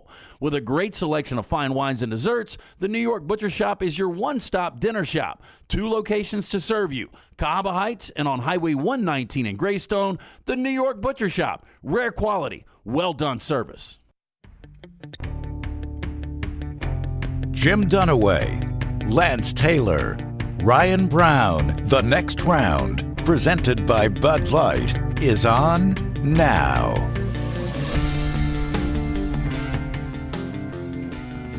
All right, we continue on the Next Round, hour number 2 of the show. Wherever you are watching us, please give us a thumbs up. Make sure you share us. If you're on YouTube, make sure you've subscribed to both of our YouTube channels, not just Next Round Live, but TNR Clips as well. Set your alerts so you know when we go live or when we drop content there. And if you're on social media, make sure you follow us at Next Round Live and give us a thumbs up everywhere we are. We always get a thumbs up for our guy, Todd Fuhrman, CBS Sports, at Todd Fuhrman on social media. With us now on the Alexander Shunnarah Trial Attorneys Hotline. What is up, Fuhrman? How are you, my friend? I'm doing well, gentlemen. Hopefully you guys are as well this fine Friday morning. Doing wonderful. I was looking at after last night's game where apparently the Lakers never get calls, which is one of the most laughable things I have ever heard in my life. Well, I mean, LeBron is for his size, you see this. I mean, it's much like Shaquille O'Neal. It's very tough to officiate LeBron because he's such a specimen and he's so powerful. And he flops a lot. Let's don't forget that part. If he didn't flop as much, he would probably get more calls. I don't like LeBron. I'm not a big LeBron fan, but everybody flops, and I just think he's difficult to officiate. It's getting tougher and tougher, and it's rare that we say the Lakers get the raw end of the deal, but it almost feels like Oklahoma City has kind of commandeered getting the benefit of the doubt. We know all the criticism of Shai Gilgeous-Alexander, some warranted, some not, given how prolific he is as a scorer, but this is a Lakers team that, let's not sugarcoat it, just comes into this series completely overmatched. I mean, they've played as well as they possibly can, in my opinion. They just don't have the horses to be able to keep up bucket for bucket, and one thing that Oklahoma City never gets enough credit for is how good they are in the defensive end. So people that say, oh, if the Lakers had Luka, they'd be much more competitive. Sure, they'd be able to turn these into higher scoring games, but he still becomes a defensive liability. I imagine they're going to get a few more calls at home in Game 3. It wouldn't shock me if that was the one that the Lakers were able to steal as an 8.5, 9-point underdog. But this feels like a mere formality that the Thunder will dispatch the Lakers and move on and most likely take on the San Antonio Spurs unless the Wolves have a little bit of a rabbit in their hat. Yeah, I was going to ask you. I think that I saw the price on the series right now, minus 10,000 for Oak City. Does that sound right? And probably not high enough for where it needs to be. We know sports, we all love it because the impossible can become possible. But the Lakers coming back, erasing a 2-0 series deficit here, might take Oklahoma City playing their G League team instead. Yeah, look, Fuhrman, I think I have dodged a bullet laying the 15.5 in Game 1 and Game 2 because Oklahoma City, I mean, SGA has only attempted 14 shots a game. They're just not – they've just kind of gone through the motions, and they're still winning these games by almost 20 points per game. Somebody asked me a couple of days ago, do you think it's still decent value playing OKC against the field? I mean, where is that number right now? And I don't know about you, but I don't see anybody beating the Thunder. I think it would take a Herculean effort for many of the teams remaining to find somebody to dethrone Oklahoma City for the NBA championship. You can shop around and still find a price tag less than, minus $2. I've seen some minus 160, minus 170. It's rare people go, well, that really suggests value, but I have to imagine they'll open as a massive favorite against the San Antonio Spurs, relatively speaking, for what you would see typically in a conference final. And then whoever came out of that would be favored in the NBA final. But for now, I make OKC right around a minus $4 favorite against San Antonio, which puts me on the higher end most likely. And then when you look at the East and the much maligned set of teams that we have out there, whether it is the Knicks, the Pistons, the Cavs, it's going to be a real problem for any of those teams to try and be able to get over the hump. And you'd have to have an effort even better than what we saw from the Indiana Pacers a season ago before they came up just short. Before Game 2, the Knicks, the 4 games they won consecutively by an average of like 28 points. I mean, they look like a team that can win a championship.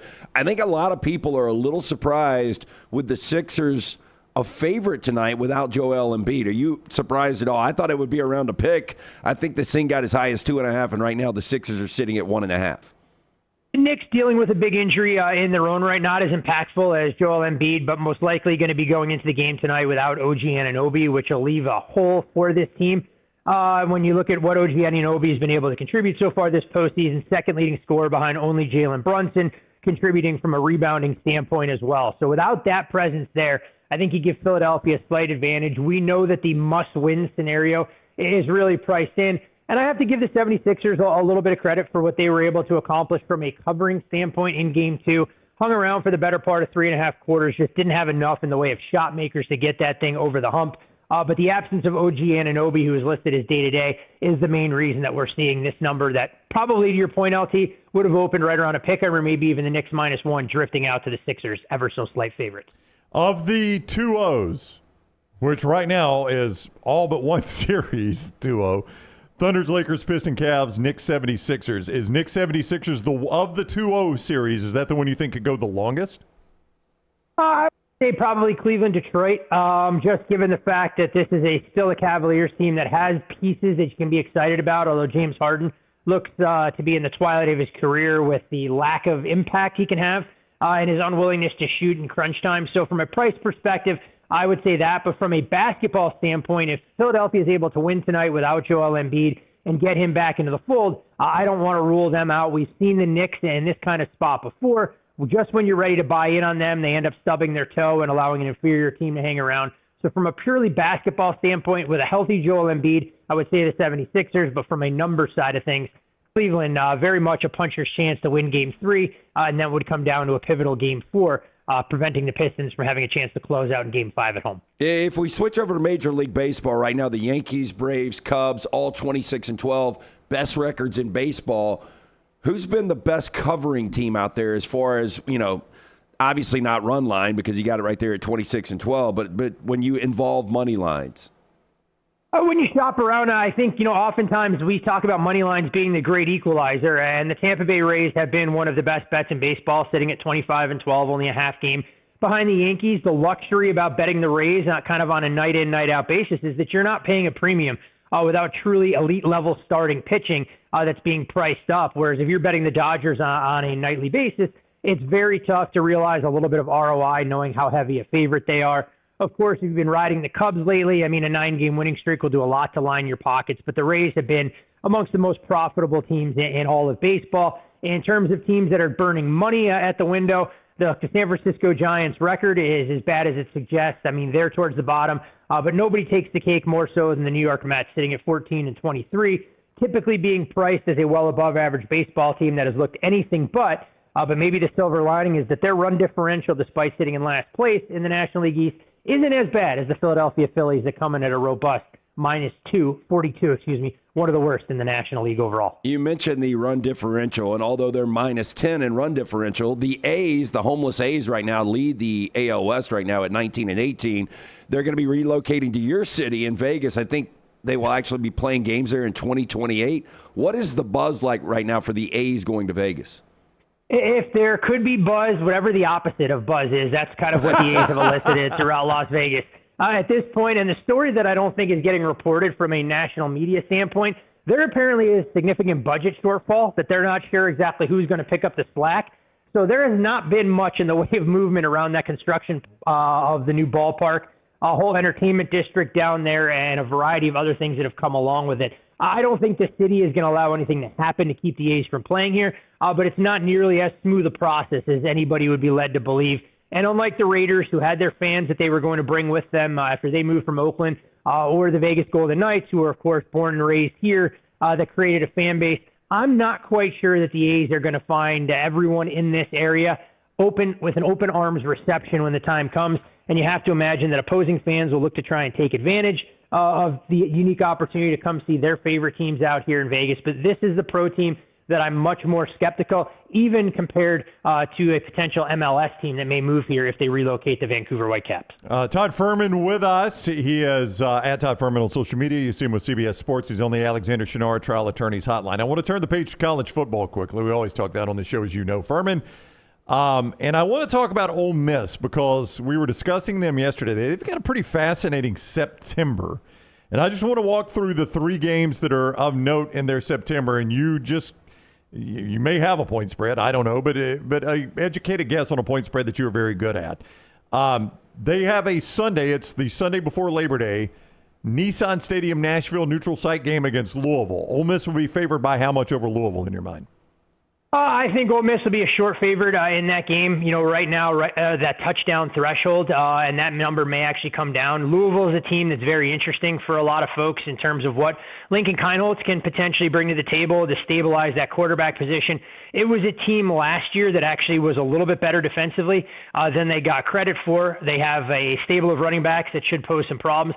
And I think Ole Miss is going to be one of those interesting teams. I don't know if you can really develop a true baseline, even with some of the returnees. I have a lot of questions, of course, about that coaching staff and how things are going to look. So I can see a wide range of outcomes for this Ole Miss team, and I really believe Louisville could be extremely live in that season opener. After a home win against Charlotte, they've got that fascinating game against LSU. There'll be a lot of talk around that game at home Saturday, September 19th. No start time on that yet.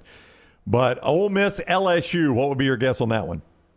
I have to be very careful what I say about LSU because their fans came out in droves after my comments last week that saying Lane Kiffin couldn't keep his team's focus for the regular season. You did say and that, I think and I think LSU finds themselves on the outside looking into the playoff picture as much because of the schedule as anything else.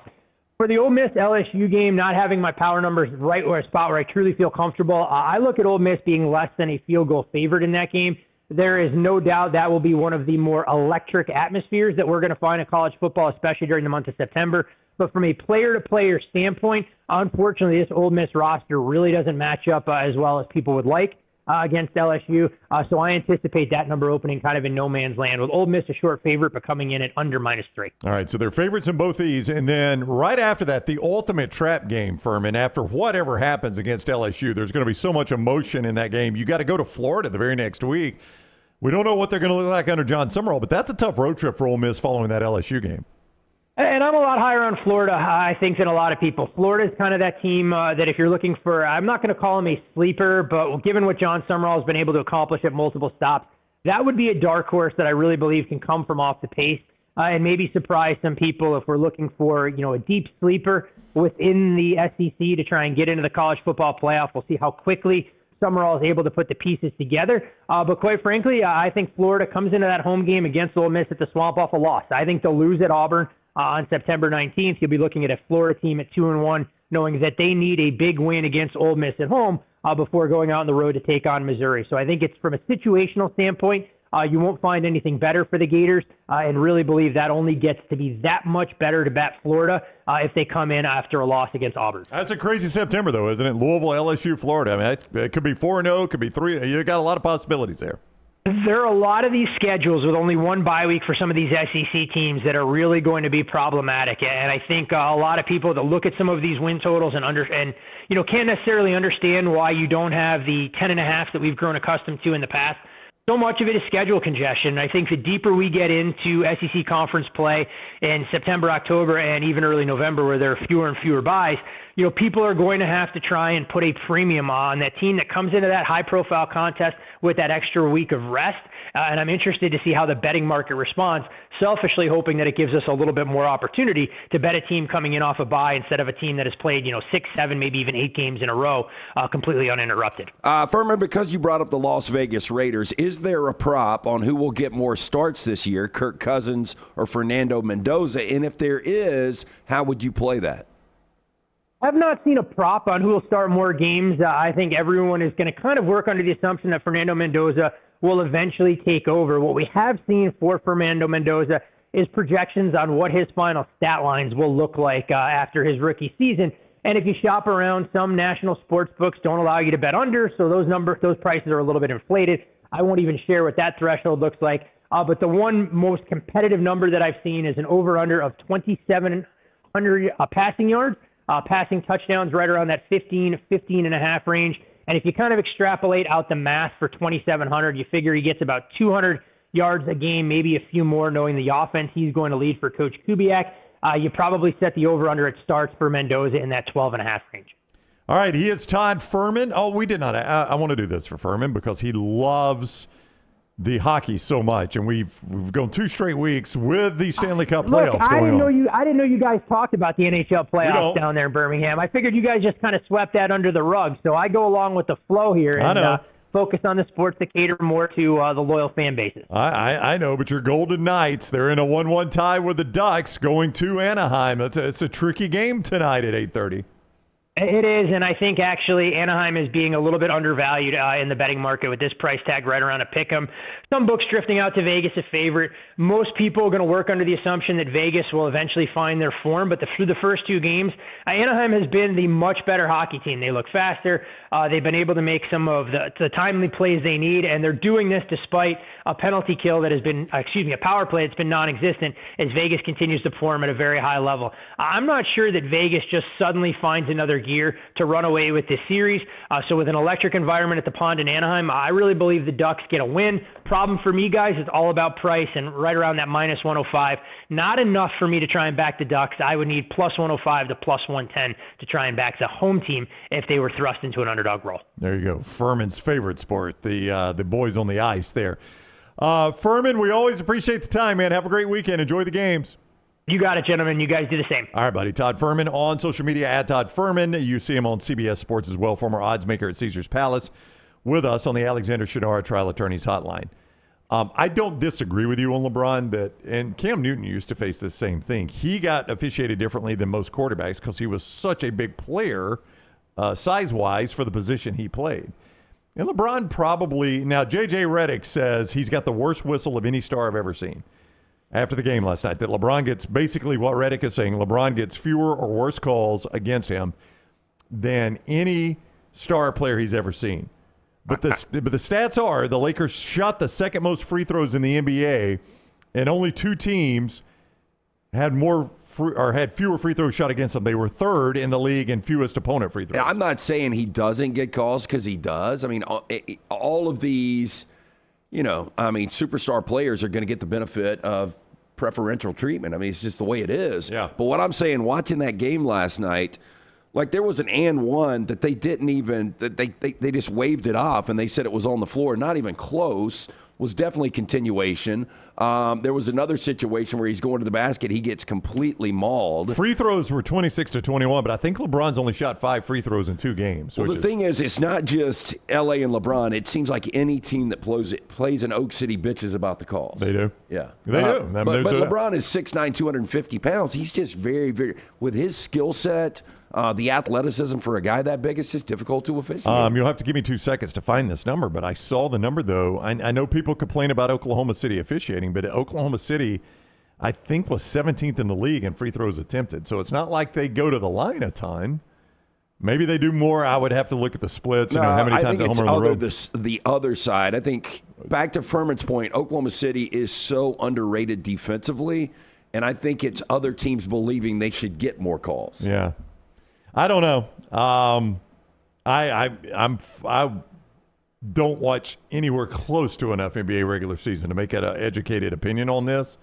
I just know I look at the numbers and see that the free throws are only a 5 free throw difference, but then I also think as much as LeBron goes to the rim, he's only shot 5 free throws in this series. That is hard to believe. I mean, that guy goes to the rim a lot. And he's only shot 5 free throws. That is difficult to believe. I don't disagree. Look, and I'm not saying Oklahoma City is 34-7 at home because they're getting a lot of calls. I mean, they're the best team in the NBA. Yeah, they're the best team in the NBA. And, much like the question I asked Fuhrman, I don't believe there's any team that can beat them right now. Yeah. I think part of this is the Lakers are just trying to get some calls at home, and they will. I mean, won't you think that'll be the reaction?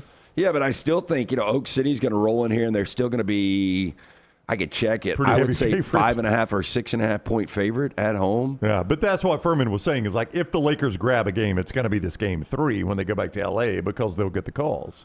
Yeah, I mean, right here it's 8.5. Thunder are 8.5 point favorite. So even if they get calls, I mean, what are the chances the Lakers are even going to be able to get one game? It's going to need to be a lot of calls, but I think that's what was at play there with Reddick last night. Austin Reeves, as Zach said in the chat room, the Lakers surrounded the officials like it was West Side Story last night at the end of the game. I mean, it was kind of a weird look. Is there going to be a big enough difference to make up 18 points? Probably no. I mean, they have run the Lakers out of the gym in the first 2 games. And that the Lakers were up 4. The Lakers looked like they were going to play with them last night because Reeves did have a big game, and then SGA goes out. And when Alexander hits the bench, they go on a 32-15 run. Yeah, that was their big run, was with SGA sitting out. That's what was crazy about it. All right, Innisfree Irish Pub countdown to kickoff. Fuhrman said something right there I want to go back to. Innisfree Irish Pub countdown to kickoff. We're at 114 days until the college football season kicks off. The great place to kick off your college football weekend is Innisfree Irish Pub in Tuscaloosa if you're over for the Bama home games. Also down in Lakeview, Innisfree Irish Pub. They got that Irish Gold sauce, which is great on the burgers, on the dogs. They got the great drinks there. That ice cold Bud Light at every single Innisfree Irish Pub. It is your game day headquarters in Tuscaloosa and in Lakeview, Innisfree Irish Pub. I was asking him about Ole Miss, and we were talking about the Florida game, and he said, actually, I think Florida's coming off a loss to Auburn. Boy, what a big win that would be for Alex Golesh. Now, the game's in Jordan-Hare, so Auburn will be favored over Florida. I mean, not a huge favorite, but they'll be favored over Florida. Yeah, I would say right now you would probably list Auburn 2.5, 3. Yeah, but then if that is the case, you've got 3-0 Auburn. Auburn getting the 3-0 start of the season after a win over, well, I say that. I'm giving them the win over Baylor at Mercedes-Benz. I mean, look, they won that game in Waco last year. I mean, both teams are changing, the quarterback position. But I think Auburn gets an upgrade, and I think Baylor goes the other way. I would agree with you. Yeah, I mean, DJ Lagway could end up being really good, but Sawyer Robertson was really good. Yeah, he's not going to be as good as – I like Lagway, but he's not going to be as good as Sawyer Robertson, I don't think. No, I think the better quarterback in this game is definitely Byron Brown. Auburn's going to be favored against Baylor, probably – I mean, this could be neutral site, Mercedes-Benz. Probably 4.5 to 5.5. Yeah, it's a small favorite.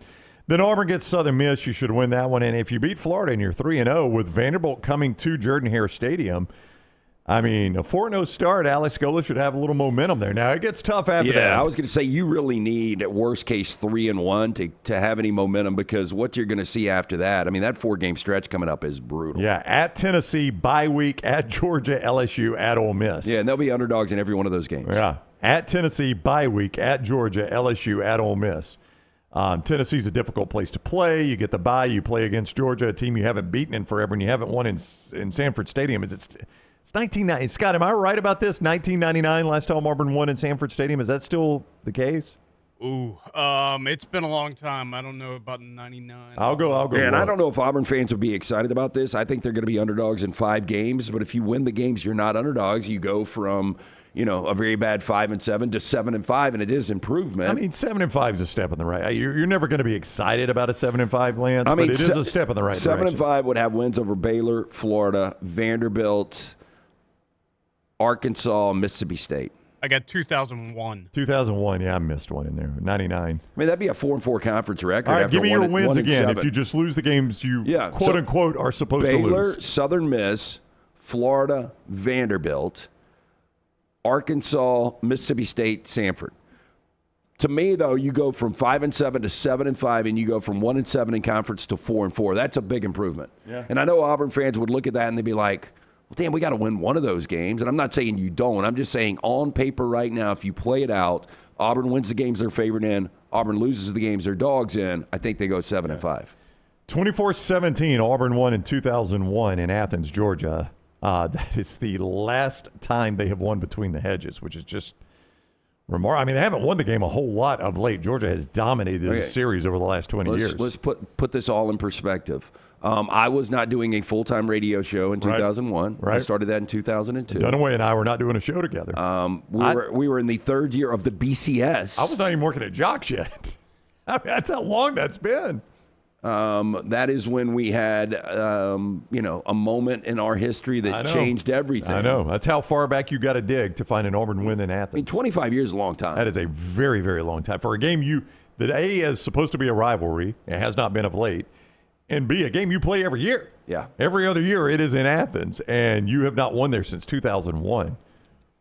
Yeah, Scott, as I said 99, I was like, ooh, that just seems like too far back. I only missed by 2 years. Yeah, unfortunately, you weren't far off. Yeah, I was not. Well, and I don't think it changes this year to you. I mean, that is a lot to ask to go win. But until Bo Nix, you could have said the same thing about the winning at LSU. It had been a really long time. Yeah, you're right. Since they had done that. The Bo Nix comeback game. That was Backyard Bo. Backyard Bo. It was Bo at his finest.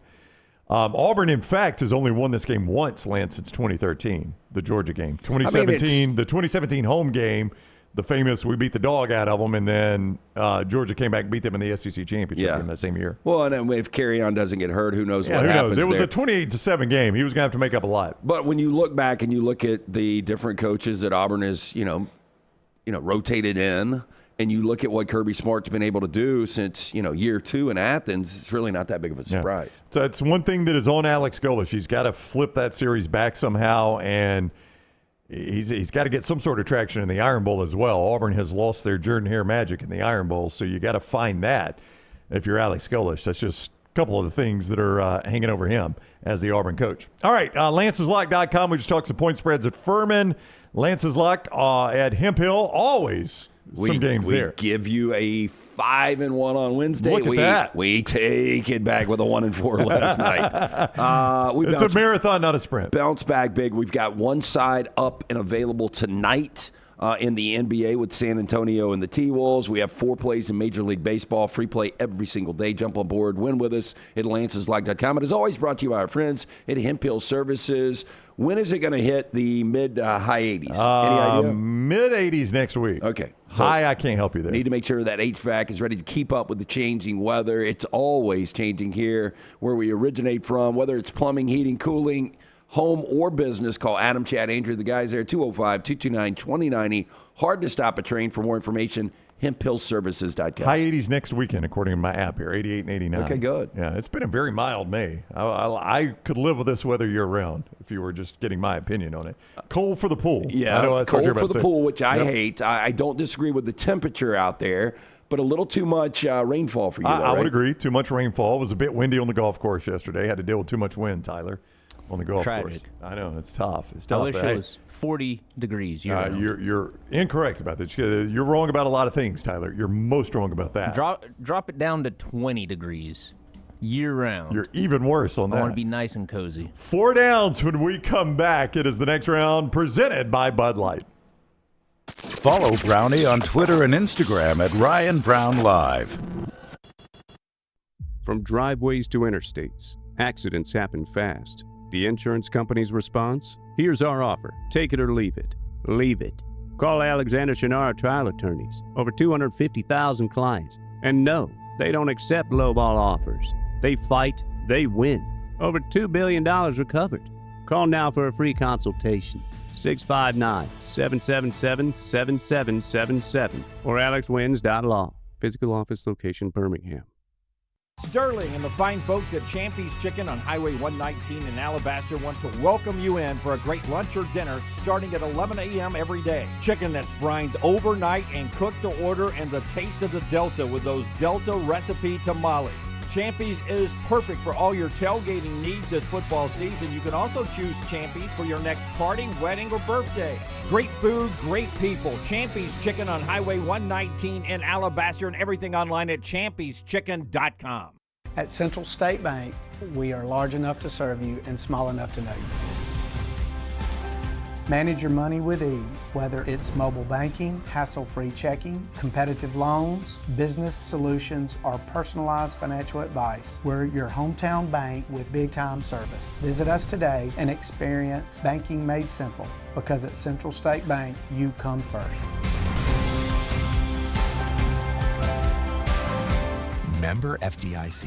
Never miss anything from the next round when you listen on demand through the podcast platform of your choice, Apple, Spotify, iHeart, or Google Podcast, wherever you listen. Always like, follow, subscribe, turn on automatic download so you can catch every part of the next round. Listen anywhere in the world, anytime on the Next Round podcast feed, and support the show by following, subscribing, and turning on automatic downloads on any podcast platform. Listen anywhere in the world, anytime on the Next Round podcast feed. Thanks for always making the next round a big part of your day.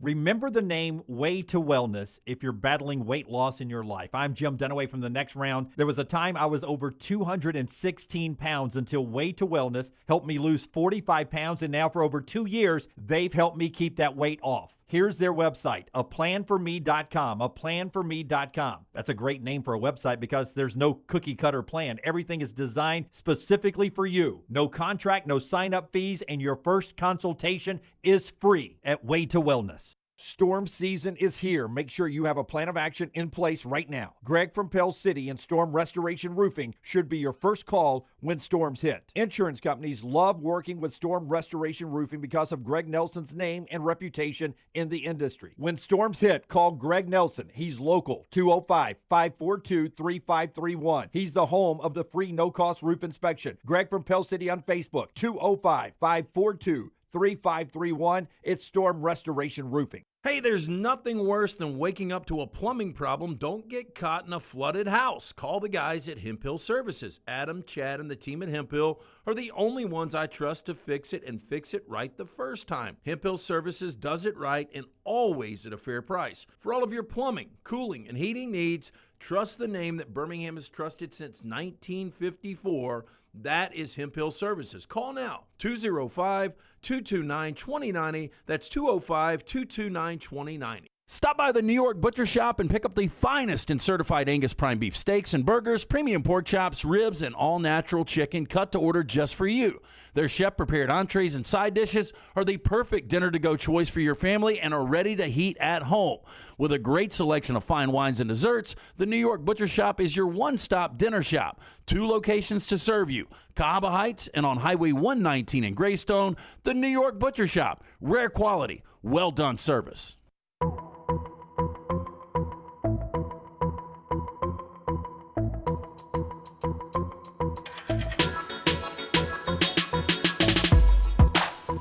We continue on the next round. Charles in the chat room says, take a look at Auburn's road schedule. Very tough road schedule. Bad home ticket package.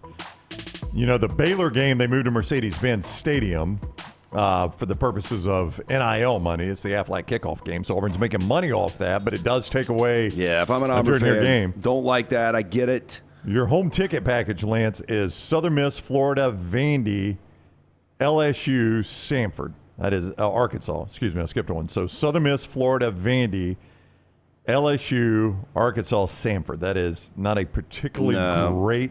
I think with package. LSU and Florida, you could stomach it if you had Baylor not playing over Mercedes. Their road schedule: Knoxville, Athens, Oxford, Starkville, Tuscaloosa. That is a difficult road schedule. It's brutal. Yeah. I mean, there's even a chance. I mean, if Levy's squad it goes from from year 1 to year 2, we saw massive improvement. Yeah. I know they only won one conference game, but if they're that improved in year 3, there is a chance that Auburn could be a dog in Starkville. Well, I mean, again, we brought this up when we talked to Kirby, and he brought up the fact that it's different in the SEC because you got to go to places like Starkville, and that's harder to play in than West Lafayette, Indiana when you're playing Purdue. Well, and a lot of this will depend too. Like, where is if Mississippi State at that point is 5-4 or 4-5, then they're playing probably differently than if all is lost and they've got 2 wins. But State did take Texas and Tennessee to overtime there last year, so that when we talk about them being improved,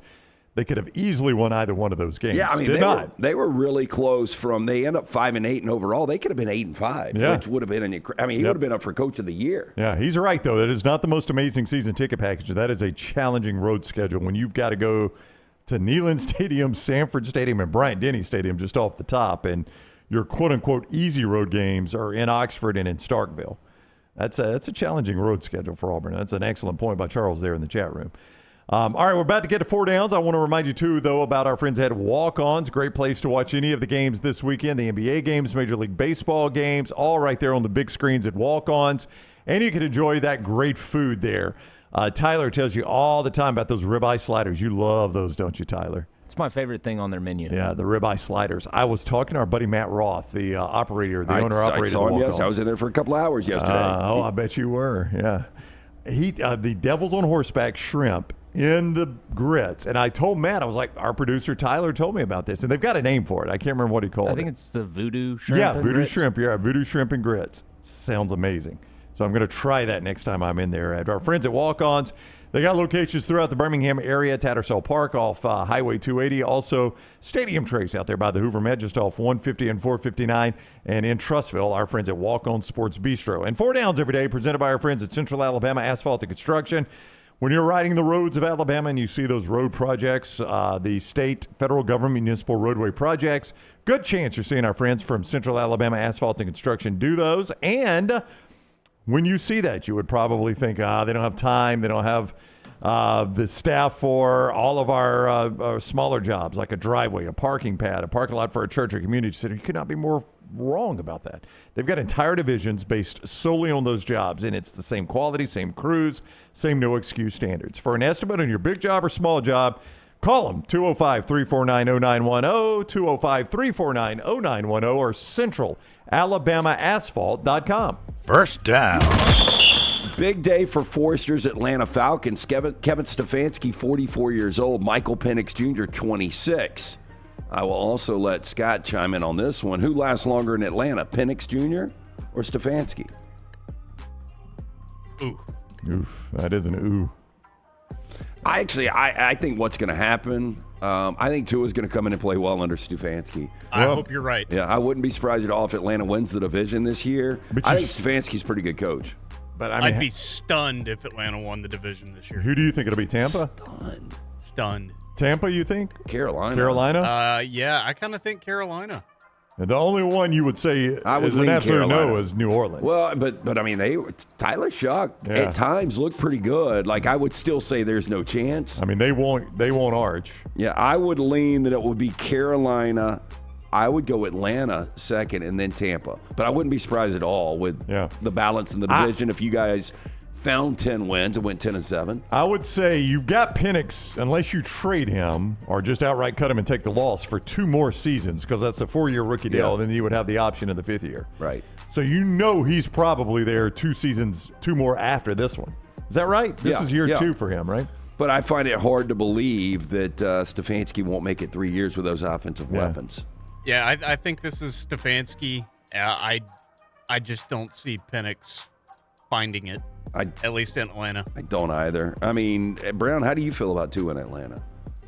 I mean, I think it's a perfect spot for him. You know who benefits the most to me is Kyle Pitts. Yeah, perfect spot for him being in a dome. He's playing 8 dome home games, a dome road game at New Orleans. Carolina, you never know about the weather. Well, the schedule, by the way, I saw this morning, is next week. I don't know why the NFL is taking so long to announce and it. it's either the 13th or the 14th. Yeah, we don't have a date next week. I just know it's next week. So we'll see when they play Carolina. What I'm getting at is bad weather games are bad for Tua, but you're not going to play – chances are you're not going to play a snow game in that division. Yeah, because we've got a very special guest in studio. I'm not gonna harp on this, but I did find out that there is a wedding coming up this fall in September on a Sunday. Wow. Did you tell the special guest have fun? I'll see you when you get back. Oh, it's a special guest, his brother. Yeah, I didn't make the rules. I'm sorry. Yeah, but, I mean, depending on Rams kick time, I mean, I don't know if there's a kick time of the wedding, but we're probably going to have to alter some things. Yeah, probably. Yeah. Second down. Bill Cowher, 69 years old. I forgot how long ago it was when people finally started to stop speculating on whether or not he would take a job. How old is he? Out of the studio, 69. Wow. He looks pretty good for 69 Yeah, he years does. old. But if I asked you, ultimately better career, Bill Cowher or Dan Lanning? Cowher won a Super Bowl. Bill Cowher won a Super Bowl, so Lanning's going to have to find a national championship. I mean, do you think he will win a national championship? Yeah, Do you? I do. Oregon's never won one. I mean, there's been some good coaches up there that have never won one. I think they're going to be right there in the mix this year. Yeah. Dan Lanning's really, really young, basically half his age. But, I mean, Cowher, I think it is the worst studio show in sports. CBS. Yeah. Is it really? But, I mean, he's been a mainstay for a long time. What do you not like about that show? There's just something that is not interesting about it. Okay. There's nothing. That's generally bad. There's nothing that is interesting about it. Like when you've got guys like freaking Phil Simms. Phil's still hanging in there. So it's help me remember. It's Phil Simms, Boomer Esiason, Nate Burleson, JJ Watt, James Brown, and Bill Cowher. James Brown. That's a lot of people. Yeah. They packed those things in there. But, I mean, Fox is kind of limping in, too, with Terry. But, Terry's just hanging Fox on. 10 years ago was so much better than CBS. And now I don't think there's a really... I never watched the pregame. The only time I get the studio shows are at halftime or, That's the way I am. And I've said this about, sometimes I'll get baited into Game Day or Fox Big Noon Kickoff or their pregame. But I watch the pregame more on Saturday than on Sunday. Sunday, I never watch pregame show. I'll catch them on Thanksgiving. Whoever's got the early game on Thanksgiving, I'll get that one. I would say Bill Cowher. I mean, this is a guy that was constantly in the NFL playoffs. 62% win percentage in the NFL, which is really, really good for an NFL coach. I know that sounds low in college numbers. That is low, 62%. That's great for an NFL coach, though. Yeah, and look, and let's also look at this. Bill Cowher, did he ever have an elite quarterback? He never did. He coach Roethlisberger, right? Wasn't his Super Bowl Roethlisberger the one he won? Okay. 2005. That had to be Roethlisberger, right? So wait, when was Cowher's last year? 2006. He won the Super Bowl and then coached one more year and retired. So, I mean, you think about if Cowher would have stayed there. I mean, Mike Tomlin did a really good job, but would Cowher have won another one? Maybe so, because Tomlin was always in the mix. Right? Yeah, he was always in the mix. So I'll go Bill Cowher, better career. Third down. Ronnie Lott, 67 years old. If I asked you who had the better Bay Area career, Ronnie Lott or Klay Thompson? I'll go Ronnie Lott. There was a time where Lott was considered the best safety ever to have played the game. I agree. I think you don't want to discount his, contribution, but Klay Thompson's contribution on a 5-man squad, a little bit different, but Ronnie, and they both won 4 championships. Yeah. But I would lean Lott because I think we tend to forget. Everybody talks about Ed Reed, and Ed Reed was an incredible safety, but, I mean, Ronnie Lott was for decades, viewed as probably the best safety in NFL history. Steph Curry's the best three-point shooter in the history of the game. You could argue Klay Thompson was second best. Some would say Ray Allen. Yeah, Ray Allen, Reggie Miller. But Klay Thompson, top 5 guy. Klay Thompson is certainly right in there, and his teammate, the guy he played almost all those games with, is the best one. So he was playing with the best of all time. And I saw I saw some moments where Steph Curry was either out of the lineup or, Klay Thompson, he had the ability to carry that team as well. Yeah. I will go. I'm going to go Lott, too. Yeah, I'll go Ronnie Lott. Best safety of the game for quite a while. I don't know who dethroned him. Was it Ed Reed or Troy Polamalu? Polamalu first and then Reed, but really close. Yeah. 4th down. On this day, way back in 1984, Soviet Union announced their boycott of the 1984 LA Summer Olympics. This is going to be a weird question, but I think I brought this up before. So when McDonald's did a promotion for the 84 Olympics, if the U.S. won a gold in anything, or if you had these scratch-offs, the gold medal equated to a Big Mac. That's right. Well, the U.S. They just dominated every gold medal with the boycott. Yeah. So I had all of these gold medals. I had never had a Big Mac. So I started eating Big Macs summer 1984, 12. You'd never had a Big Mac at age 12? I had never, because I just went the plain cheeseburgers. Oh, okay.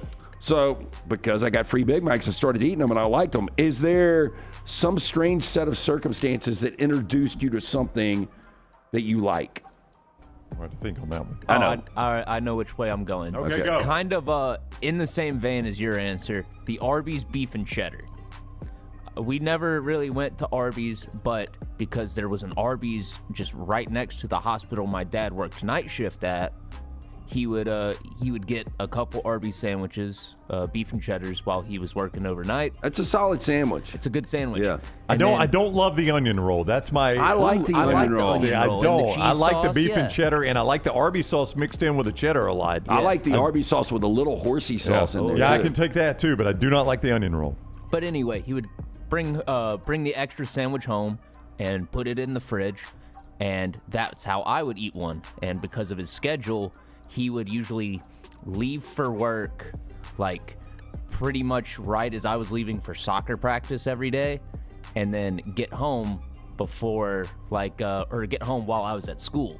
So he would always just have like an extra beef and cheddar in the fridge for me getting home from work. Just throw it in the microwave? Yeah. Yeah, so another one for me was I used to eat those late night gas station chili dogs. You put mayo on them, right? Yeah, put mayo on them, put them in the microwave for 1:30. Microwave that everybody used. It was, the community microwave that had never been cleaned. Gas station chili dogs with mayo. Yeah, in the gas station microwave. Don't miss that detail either. But oh my god, this was always your stomach probably sounded like a roll of pennies in the microwave. Always late night, but one time I went in, it was the old Shoppa snack. They didn't have any, and all they had was like the bright orange pimento cheese on white bread. And it was the first time I'd ever had pimento cheese. Yeah. It was either late high school or early college, and I fell in love with pimento cheese. Would you say? And I probably never would have tried it. Would you say I'm addicted to Diet Coke? Yeah, 1,000%. I think anybody would say that. Yeah, I am addicted to Diet Coke. I love Diet Coke. The way I got on Diet Coke, this is a strange set of. By the way, no Diet Coke over in Europe. Yeah, I heard that Coke Light, and Coke it does Light. not taste the same. That's what I am told. A lot of Coke Zero over there, right? My plus one, Maddie, she is a huge Diet Coke fan, and she absolutely couldn't stand it. It got to a point we would go in, and she'd be like, "Do you have Diet Coke?" "No, we've got Coke Light." She'd be like, You know why she's a huge Diet Coke fan, right? Because like me, she's on the upper crust of society. Okay. That's us Diet Coke drinkers. She respects Billie Eilish's music, though. I mean, we're not the same person, Maddie and I, but we have a lot in common. Diet Coke, I could not drink diet drinks, and I just couldn't get the taste of them. But Diet Coke had a limited run of Diet Coke with lemon, and I tried it once and could drink it.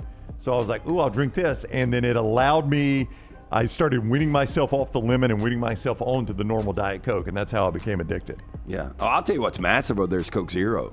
Like, I think Coke Zero outsells Coke over there. I could be wrong on that. It seemed like it was more prevalent. Sprite Zero, which I love. That's my favorite, like, non-calorie drink to go to. It's big over there.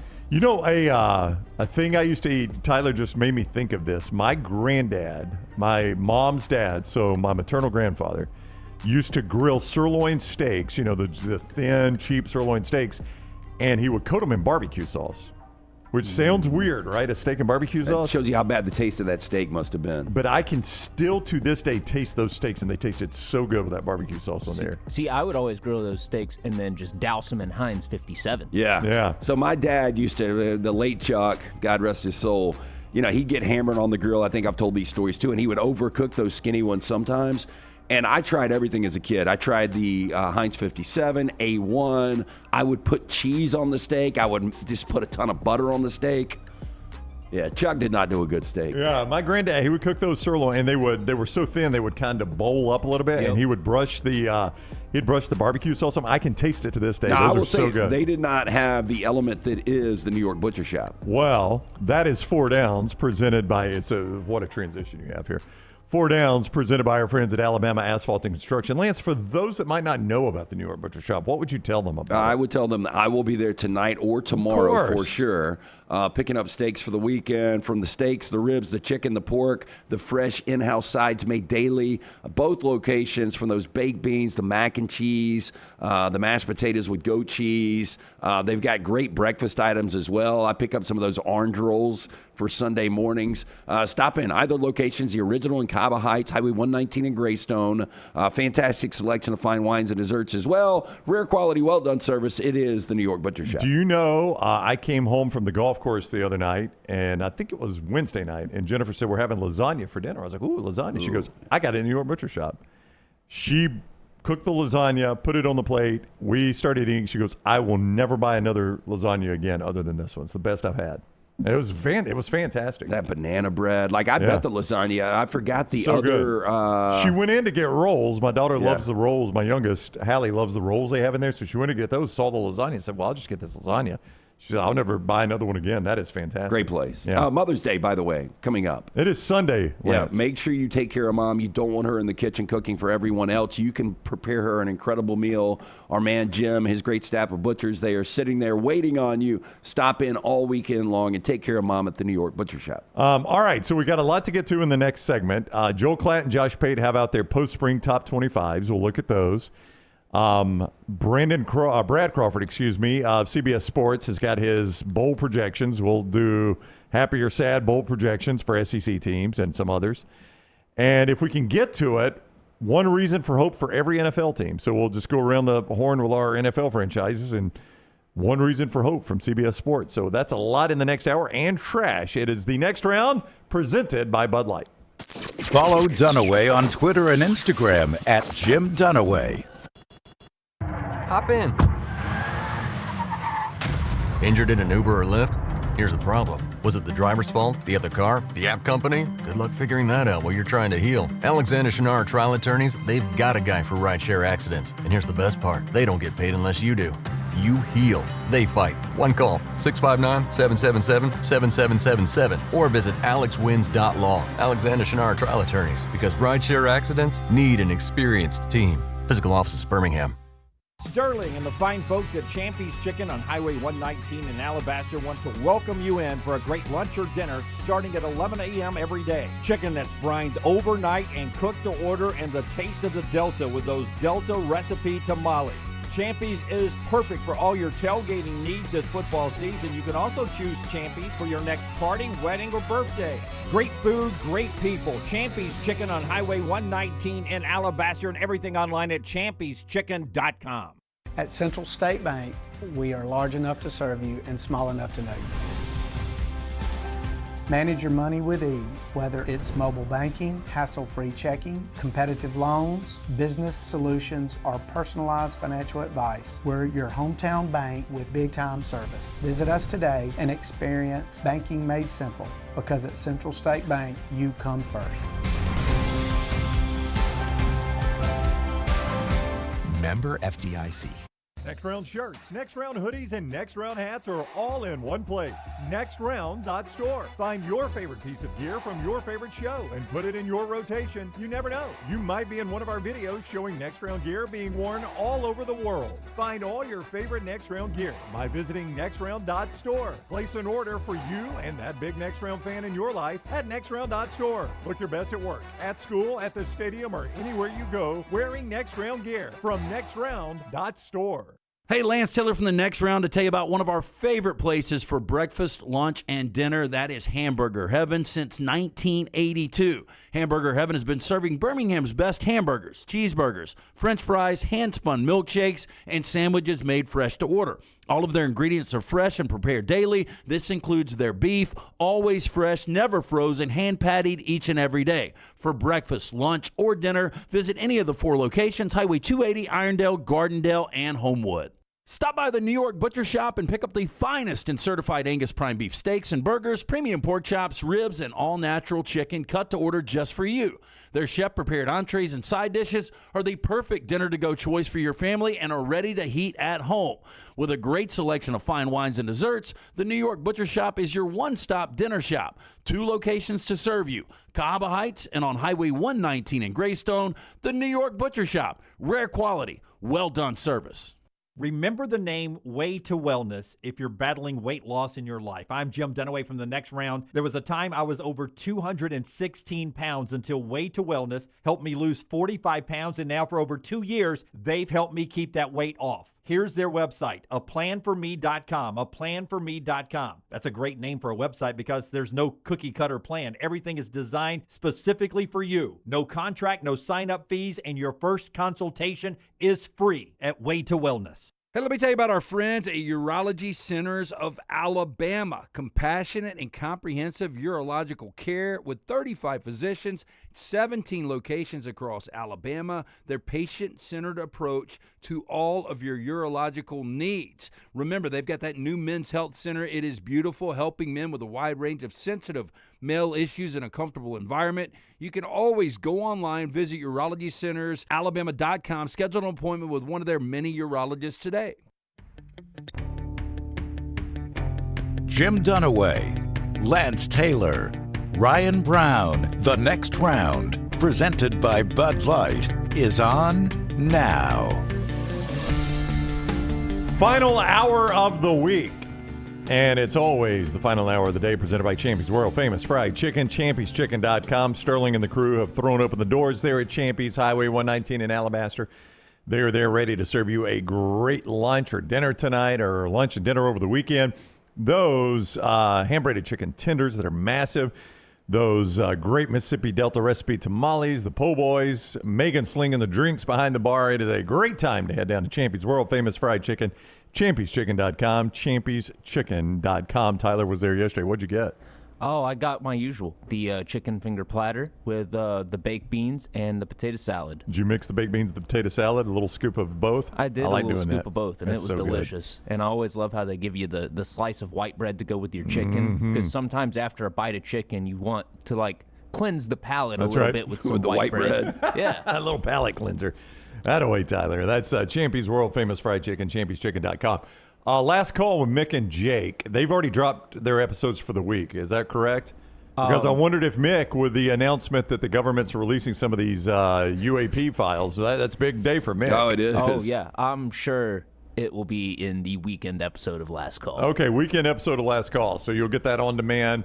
OG Kickoff, Last Call, Next Reel, all those things on demand. Same place you get this show. We'll see if Mick comments. I'm sure he will.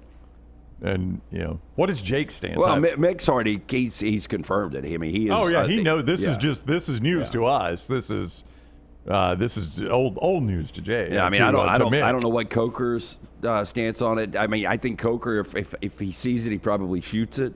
Probably so. If he sees something flying in the air, that's right. I'm gonna pick that thing up. Bird shot. That's right. I'm gonna pick that thing out of the air. See what happens. Oh, and don't forget to go to TNR Clips and subscribe. And enter into the contest by sending me a screenshot of you being subscribed to the channel to Tyler at nextroundlive.com with the subject line contest entry for some sweet TNR Oh, it's merch. got graphic support. Tyler's merch giveaway right there at TNR Clips. That is our other YouTube home where you get random clips from the show, all the shows, TNR Clips right there on YouTube. Subscribe and set your alerts just like you do with our main YouTube channel, and you got a chance to win some merch from Tyler.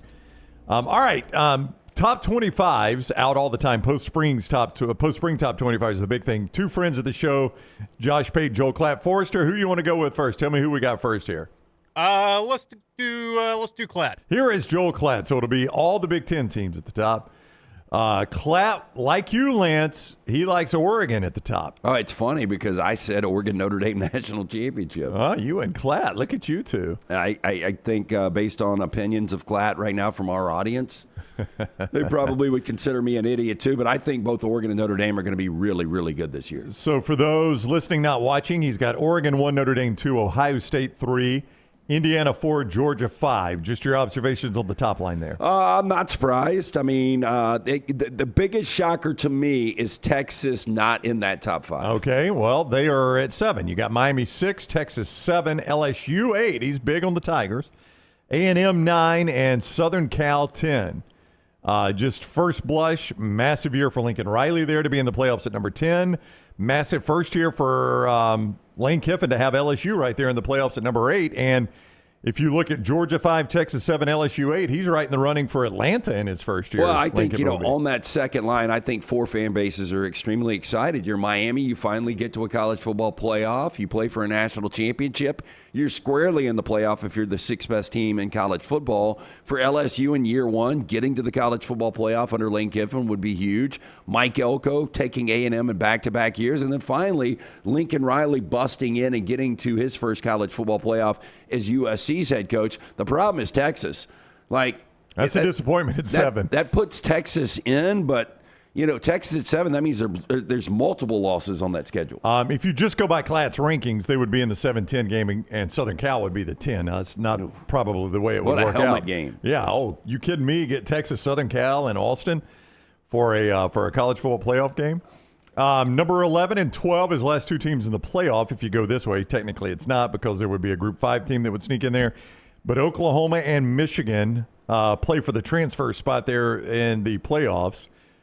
I mean, Venables, if you're at 11 with that schedule, I would say you've had a pretty good year. If you're Kyle Whittingham and you're in this situation year 1, you've had a really good year. Well, look, let's just go 1 through 12, and you correct me or you tell me if you disagree.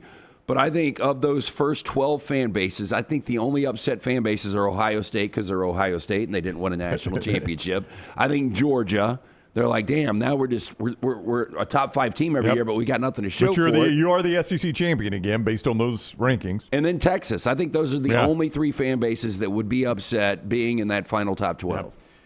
Texas Tech 13, Ole Miss 14, Penn State 15. Good first year for Matt Campbell at 15. Yeah, I would love to see where Klatt had Texas Tech if he thought Brendan Sorsby was going to be their starting quarterback. I would assume he would have them in the top 12. Yeah, I'm trying to remember. Because, I mean, that's a difference of at least a game or 2. Probably. I know the schedule is not great, but they were going to be double-digit favorites in every game. But without Sorsby, there's a chance they lose one of those games. But I still find it hard to believe they wouldn't be in your top 12. Like, Texas Tech to not get into a college football playoff. And I guess he's not, laying it out that. He's still got them the best team in the Big 12. Yeah, I was about to say, technically they're in based on being the best team in the Big 12. But if they go 11-1, they're going to be higher than. Yeah, I would think so. Alabama is 16, so he's down on the Crimson Tide.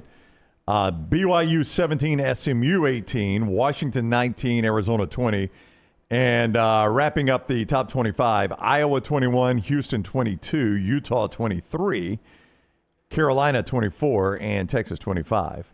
He does not have a group. I don't know who his Group 5 team is. I think on those 2 lines, I think Alabama fans are massively disappointed. I think the same with Tennessee. I know Tennessee, it's kind of an unknown at the quarterback position. But I think Tennessee fans are like, damn, we were in this 12-team playoff the first year. Now we've gone back-to-back years. We're not in it. So I think Tennessee fans would be disappointed. And, Alabama at 16, that puts them at, 9-3? Probably, and outside the playoffs.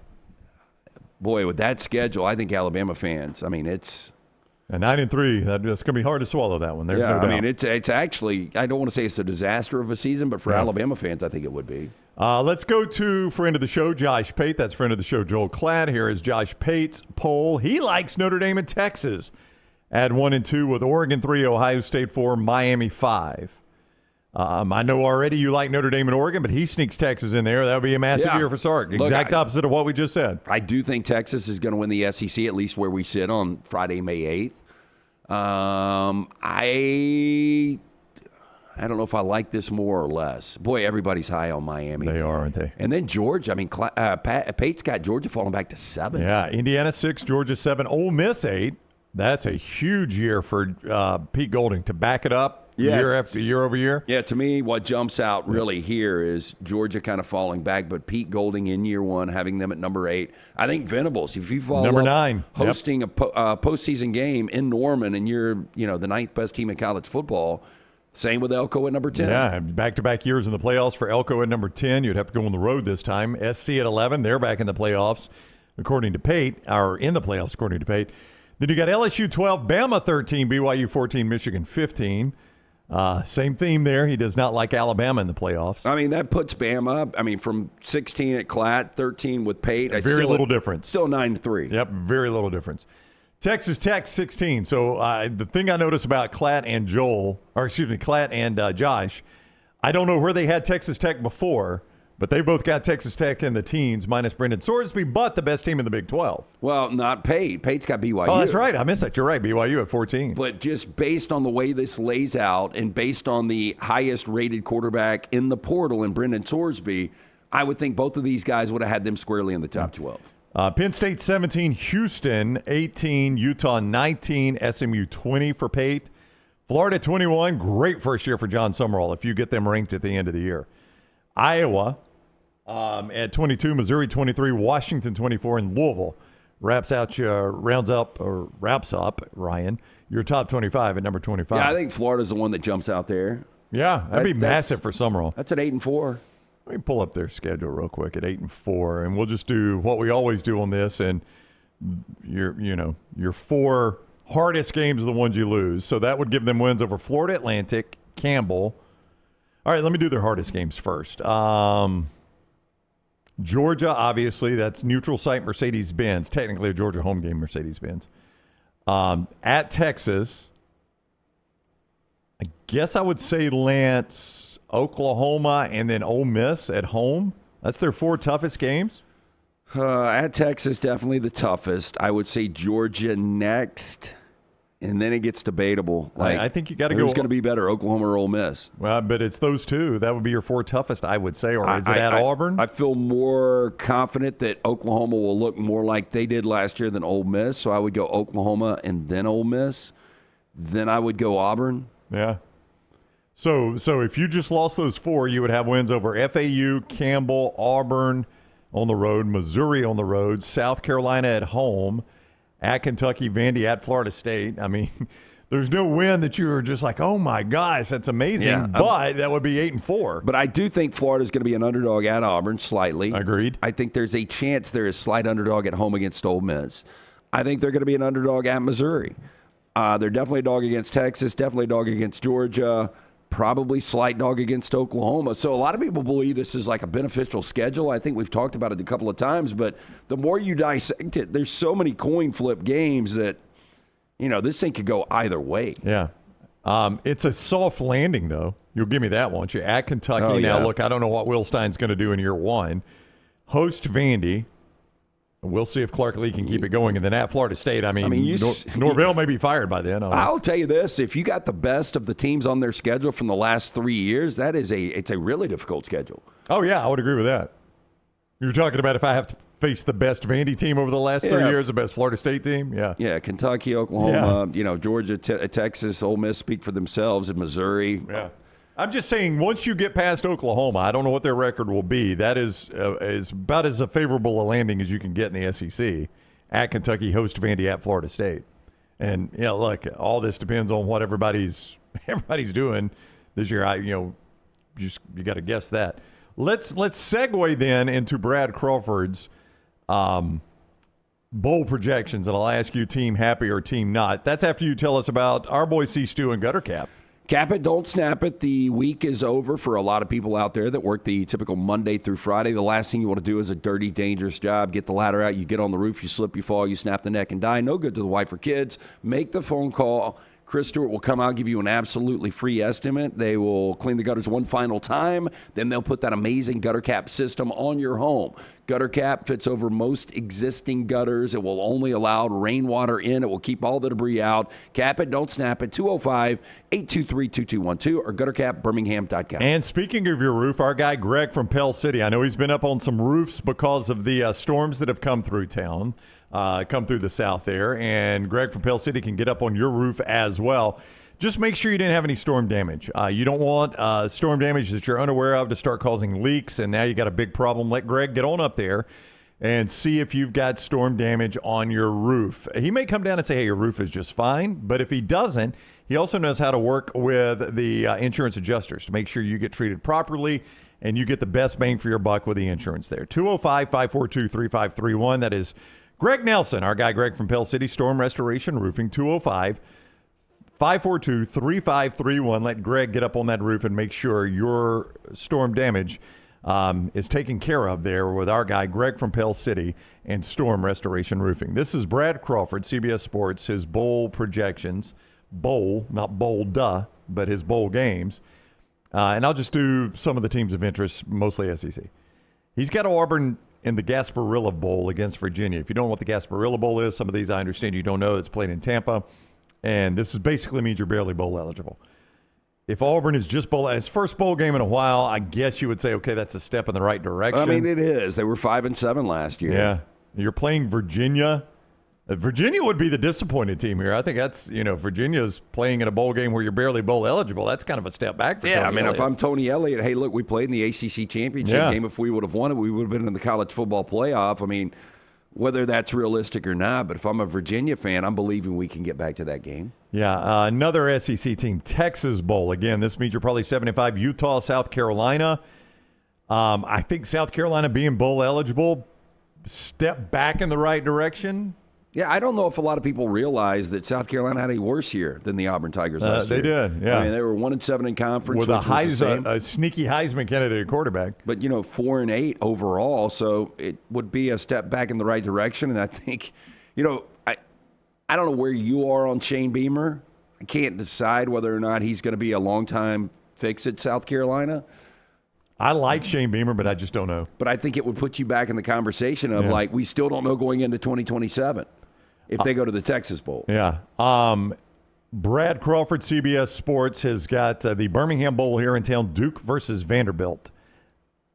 I mean, I know if you're Vanderbilt, you don't want to just say, oh, we're in a bowl game, but, boy, you're stacking bowl game on bowl game on bowl game, which you've never done historically. I think if you're Vanderbilt, breaking in a true freshman quarterback. And you got a winning season? Coming off arguably the best player in the history of your program in Diego Pavia. I know you go from 10 wins to, at that point, 6 or 7 wins, but I agree with you. Like, you got to remember where Vanderbilt football was. Yeah. I don't know if they drop off that much. Have we taken a look at Vanderbilt's schedule? Well, we can do that right now. Because if they really do have a commitment to NIL, now the difference is going to be quarterback. Like if Pavia was coming back, they definitely opened 3-0 with every opportunity to win in Jordan-Hare.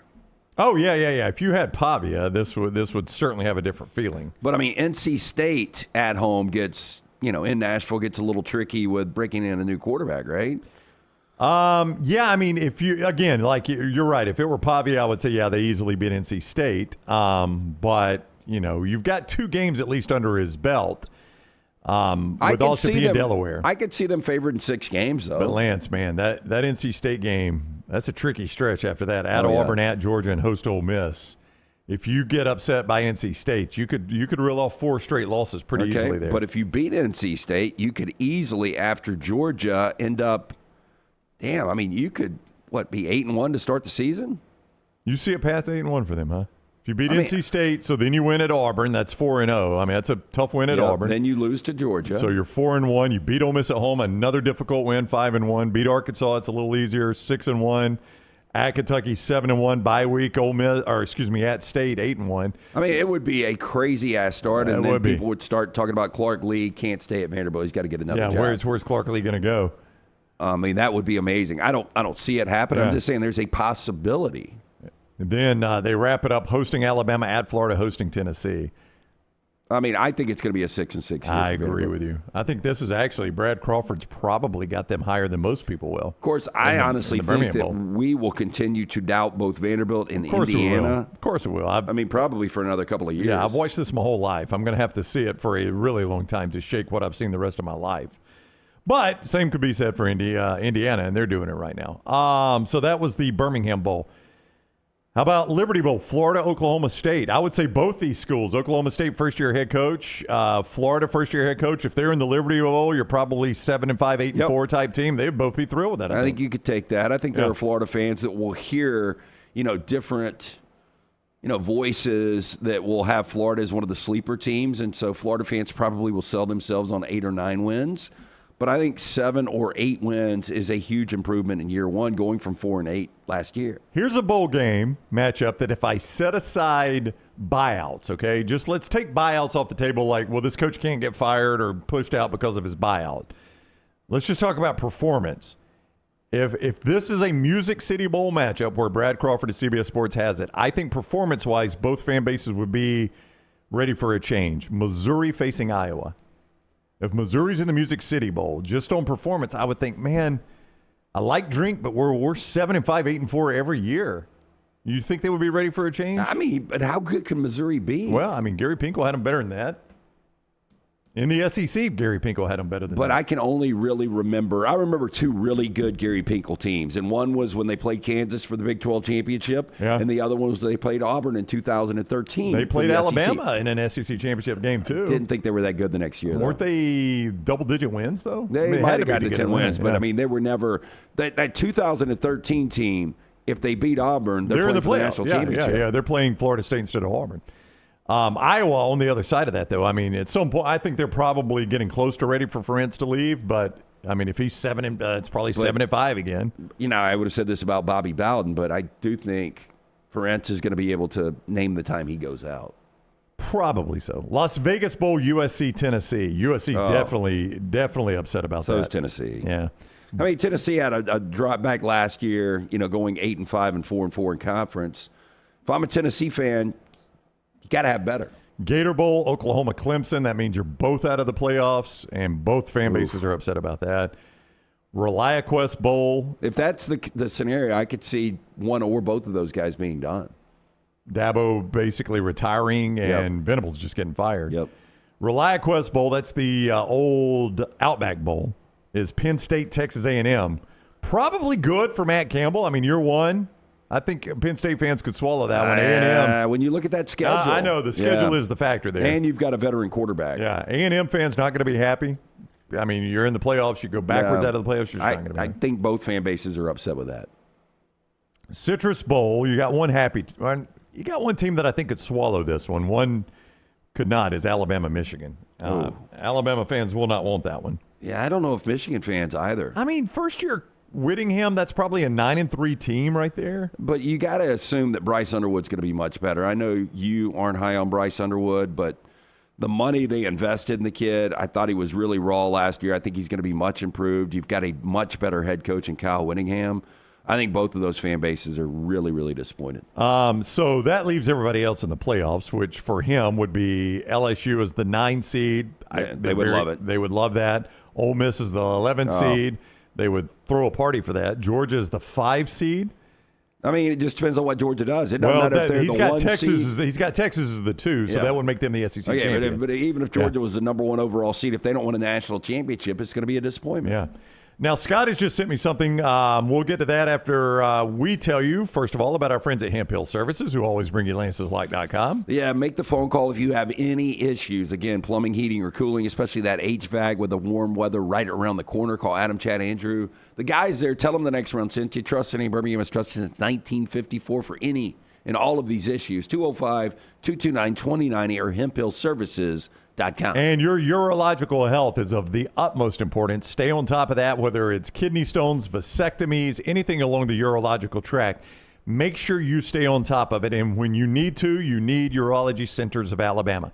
205-930-0920, 205-930-0920, UrologyCentersAlabama.com to find a location near you, UrologyCentersAlabama.com. Urology Centers of Alabama, 205-930-0920. So, Scott, you are sending me Fox. Is this Maine Fox? Friday night, every Friday night on Maine Fox? Am I right about this? I believe all but one of them is Maine Fox. Friday, October 9th, depends on the Major League Baseball postseason. Gotcha. So, Fox is releasing their Friday night football schedule. So, here are all your Friday night games if you want to stay home from high school football and watch some college football. Week 1, Fresno at Southern Cal. I mean, look, it's a Friday night on Fox. You'll watch that. Of course. Southern Cal. They ought to whip Fresno, right? I mean, they've struggled with them in the past, but they should, yes. We got an SEC team making a Friday night appearance, Missouri at Kansas. The old border war game, Missouri at Kansas. We already knew Houston at Texas Tech was one of the Big 12 Friday night games. That is week 3. Week 4, Northwestern at Indiana. I don't know what to expect out of Northwestern this year. I mean, that's should be a layup for Indiana. I think the most exciting thing for Northwestern fans is they're opening the new field. They are, and they'll get to do that October 2nd against Penn State on a Friday night game. So back-to-back Friday night games for Northwestern, one at Indiana and one at home against Penn State. October 9th, Iowa on the road at Washington. Shaky camera game, Iowa at Washington. And Washington the very next week comes back across the country and plays Purdue. We get a little bit of a break, which, Scott, I believe that would be for the World Series, right? Correct. Yeah. So postseason baseball, October 16th. And then November 6th is your next one, Nebraska at Illinois. Then the next week, Illinois is at UCLA. November 20th, Oregon at Michigan State. Black Friday, you've got West Virginia at Utah. And then December 4th is the Mountain West Championship game that Friday night. That's a decent little Friday schedule right there. I mean, decent. I mean, the highlight to me is probably September 18th. Houston, Texas Tech. Houston, Texas Tech going to be your best game there, you think? Yeah, I think Missouri, Iowa. Kansas shouldn't be too bad, should it? September 11th. No, Iowa, Washington, October 9th could be good. Nebraska at Illinois. I mean, you've got some decent logos playing on there. This is not exactly like the... But I think the most pivotal game will end up being September 18th. This is not exactly the dregs of football. We've got a Southern Cal logo playing. We've got a Penn State logo playing. We've got a Nebraska logo playing. Oregon's playing a game. So you got some decent logos on there. I take it. I mean, it's Friday night football. Can Pat Fitzgerald get Michigan State going enough to make that interesting? It's on the road. I mean, Oregon. There. What does Oregon have the week before, Scott? Let me look at that. Because I would imagine they've got to bye the week before, having to come all the way over to take on Michigan State. The Oregon schedule here. They play Michigan. Wait a minute, is this right?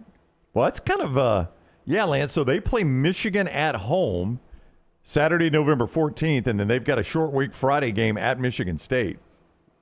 It could be. Well, all right, let me give you the stretch and you tell me, because this Michigan State game, Scott, good call right here. This is a trap game, all right? Classic definition of trap game. You ready? Here's their stretch. Saturday, November 7th at Ohio State.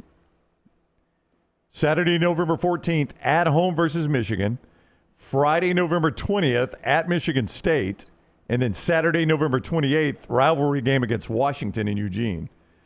Now, the good news for them is they get 2 of those at home, but the other 2 are on the road. That's kind of a trap game, that Friday game at Michigan State. When you got Ohio State, Michigan, and Washington, those are all going to be... I mean, Oregon's got a pretty difficult schedule because there are 2 opportunities. They're definitely going to be an underdog in Columbus. There's a good chance they're an underdog in the Coliseum against USC, and then there are tricky games. There are a lot of landmines on that schedule. I mean, I think that Michigan State game, Scott, good call on that one. That Friday night game's a little bit of a trap game right there. I don't know that Friday plays into it at all. I mean, you do have short week and decent travel. I mean, going from Eugene to East Lansing. You know, I think Brooks brought this up yesterday when we were talking about ranked coaches against ranked opponents. And Dan Lanning, the only losses he has are against ranked opponents. That's right. He does not lose those games. He does not. So, until I see it, I just don't believe Michigan State's And Pat Fitzgerald's going to have them in warp speed to catch up to Oregon. The thing that's working in their favor, though, is the fact of the games that are scheduled around that game. That would be, if you're going to have a letdown, it's after you've played Ohio State and Michigan in back-to-back weeks. That would be your letdown. All right, when we come back, we're going to do trash today. Lance's voice actually improved. It's gotten better as the show's going. It's allergies. I've taken so much Zyrtec over the last 24 hours. At the start of the show, I wondered if I would be reading trash. I think you're going to do it. I warned you when I came in, man. It's just you did. It's one of those days. I thought I'd be reading trash at the start of the show, but I think you're going to be able to do it. Central State Bank brings you part of the show. Central State Bank is the bank that is big enough to meet every single need you have, but they're small enough to know you. A great community bank based right here in Central Alabama, here to serve you. And you're dealing with bankers that go to the same churches you go to, their kids go to the same schools your kids go to, same ball fields, all that, because those are local people that are making the decisions that impact you. That's what you get at Central State Bank. Big enough to meet every need you have, small enough to know you, because they are a community bank rooted in community, building relationships. Central State Bank, member FDIC. Follow LT on Twitter at @TheLanceTaylor. We interrupt this program for breaking news. From the gators of the litigation situation, insurance companies have a playbook. I repeat, insurance companies have a playbook. Deny, delay, defend. They know which law firms will fold and settle cheap. They are not on your side. That's corporate greed at work. At Alexander Shunnarah Trial Attorneys, we fight back. We have the resources, the muscle, and the will to take them on. And you don't pay a dime unless we win. They fight dirty. We fight hard. Call 659-777-7777 or hit up alexwins.law. Physical office location, Birmingham. Sterling and the fine folks at Champy's Chicken on Highway 119 in Alabaster want to welcome you in for a great lunch or dinner starting at 11 a.m. every day. Chicken that's brined overnight and cooked to order, and the taste of the Delta with those Delta recipe tamales. Champy's is perfect for all your tailgating needs this football season. You can also choose Champy's for your next party, wedding, or birthday. Great food, great people. Champy's Chicken on Highway 119 in Alabaster, and everything online at champyschicken.com. At Central State Bank, we are large enough to serve you and small enough to know you. Manage your money with ease, whether it's mobile banking, hassle-free checking, competitive loans, business solutions, or personalized financial advice. We're your hometown bank with big-time service. Visit us today and experience banking made simple, because at Central State Bank, you come first. Member FDIC. Never miss anything from the next round when you listen on demand through the podcast platform of your choice. Apple, Spotify, iHeart, or Google Podcasts. Wherever you listen, always like, follow, subscribe, and turn on automatic downloads so you catch every part of the next round. Listen anywhere in the world at any time on the Next Round podcast feed, and support the show by following, subscribing, and turning on automatic downloads on any podcast platform. Thanks for always making the next round a big part of your day. Hey, for all of your IT and printing needs, reach out to our friends at Xerox Business Solutions. Look, I'm still one of those old school guys. I print my notes every single day for the show. If you watch the show here on the next round, you see all the notes in front of me. From day one, Xerox Business Solutions, they've been with us here at the next round. Local for over 45 years. For all of your IT and printing needs, visit XeroxBusinessSolutions.com or call 205-969-3000. That's 205-969-3000. Hey, there's nothing worse than waking up to a plumbing problem. Don't get caught in a flooded house. Call the guys at Hemp Hill Services. Adam, Chad, and the team at Hemp Hill are the only ones I trust to fix it and fix it right the first time. Hemp Hill Services does it right and always at a fair price. For all of your plumbing, cooling, and heating needs, trust the name that Birmingham has trusted since 1954. That is Hemp Hill Services. Call now, 205-229-2090. That's 205-229-2090. Remember the name Way to Wellness if you're battling weight loss in your life. I'm Jim Dunaway from the next round. There was a time I was over 216 pounds until Way to Wellness helped me lose 45 pounds, and now for over 2 years, they've helped me keep that weight off. Here's their website, aplanforme.com, aplanforme.com. That's a great name for a website because there's no cookie-cutter plan. Everything is designed specifically for you. No contract, no sign-up fees, and your first consultation is free at Way to Wellness. Storm season is here. Make sure you have a plan of action in place right now. Greg from Pell City and Storm Restoration Roofing should be your first call when storms hit. Insurance companies love working with Storm Restoration Roofing because of Greg Nelson's name and reputation in the industry. When storms hit, call Greg Nelson. He's local, 205-542-3531. He's the home of the free no-cost roof inspection. Greg from Pell City on Facebook, 205-542-3531. It's Storm Restoration Roofing.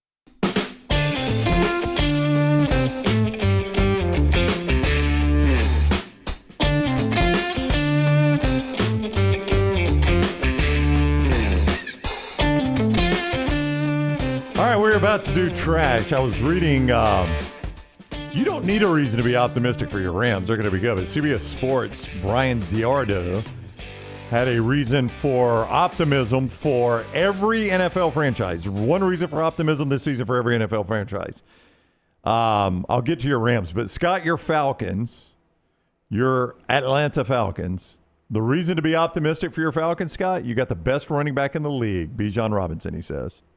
Hey, no argument here. You agree with that? Bijan, best running back in the league? I think Bijan is, if I could have my selection of any running back in the league, I would take Bijan. Okay. He did these in order, and now I'm frozen. And I think another reason for them to be optimistic is they play in the NFC South.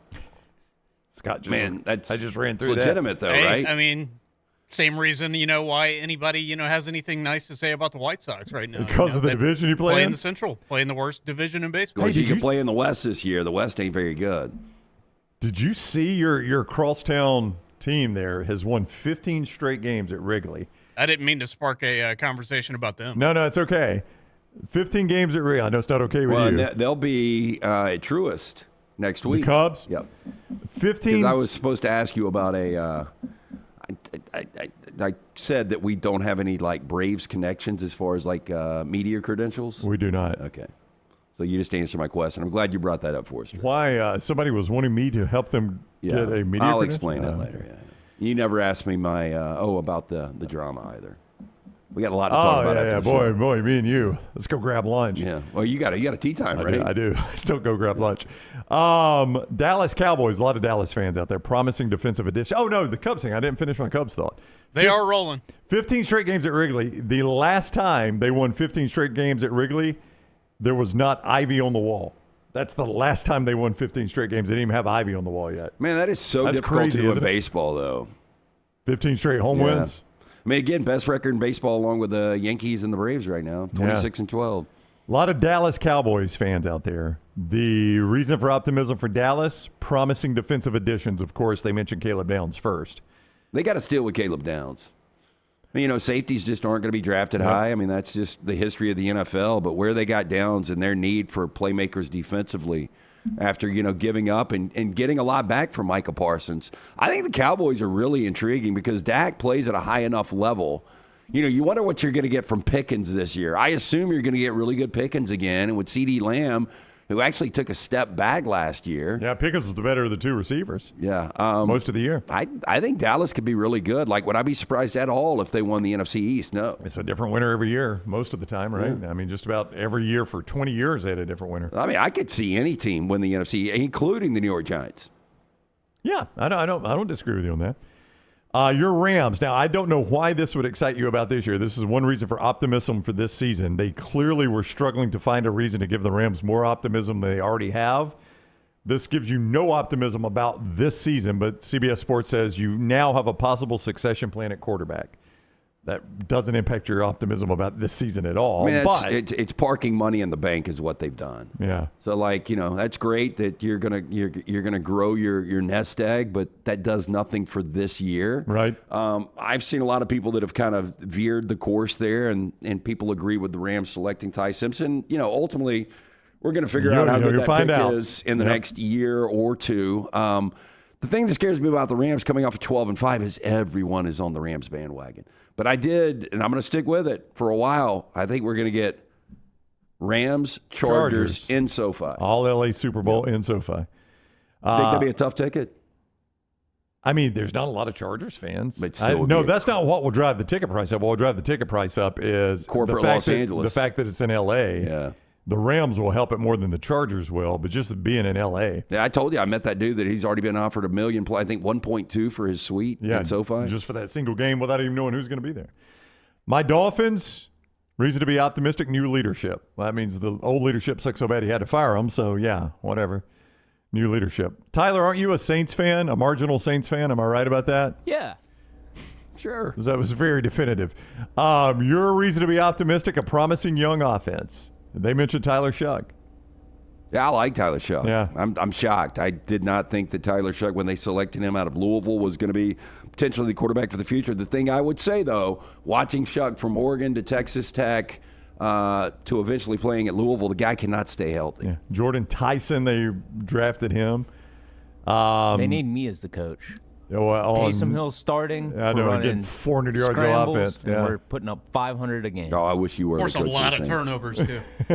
Yeah, 7 turnovers a game. Dunaway's Buccaneers, they addressed their biggest needs, revamping the linebacker core. That's not sexy, but Reuben Bain Jr. in the draft, I like that draft pick for them. I like him. For those of you that are Titans fans around here, experienced leadership. Robert Saleh is the coach, and they talk about the front office, yada, yada, yada, all those things. Well, and you've got Cam Ward. You go out and you get a weapon in Cornell Tate. I know. I mean, I think the Titans, I think that's an exciting franchise right now. I really do. So those are reasons to be excited for some of those teams. You can read them all. Go find your team, cbssports.com, cbssports.com.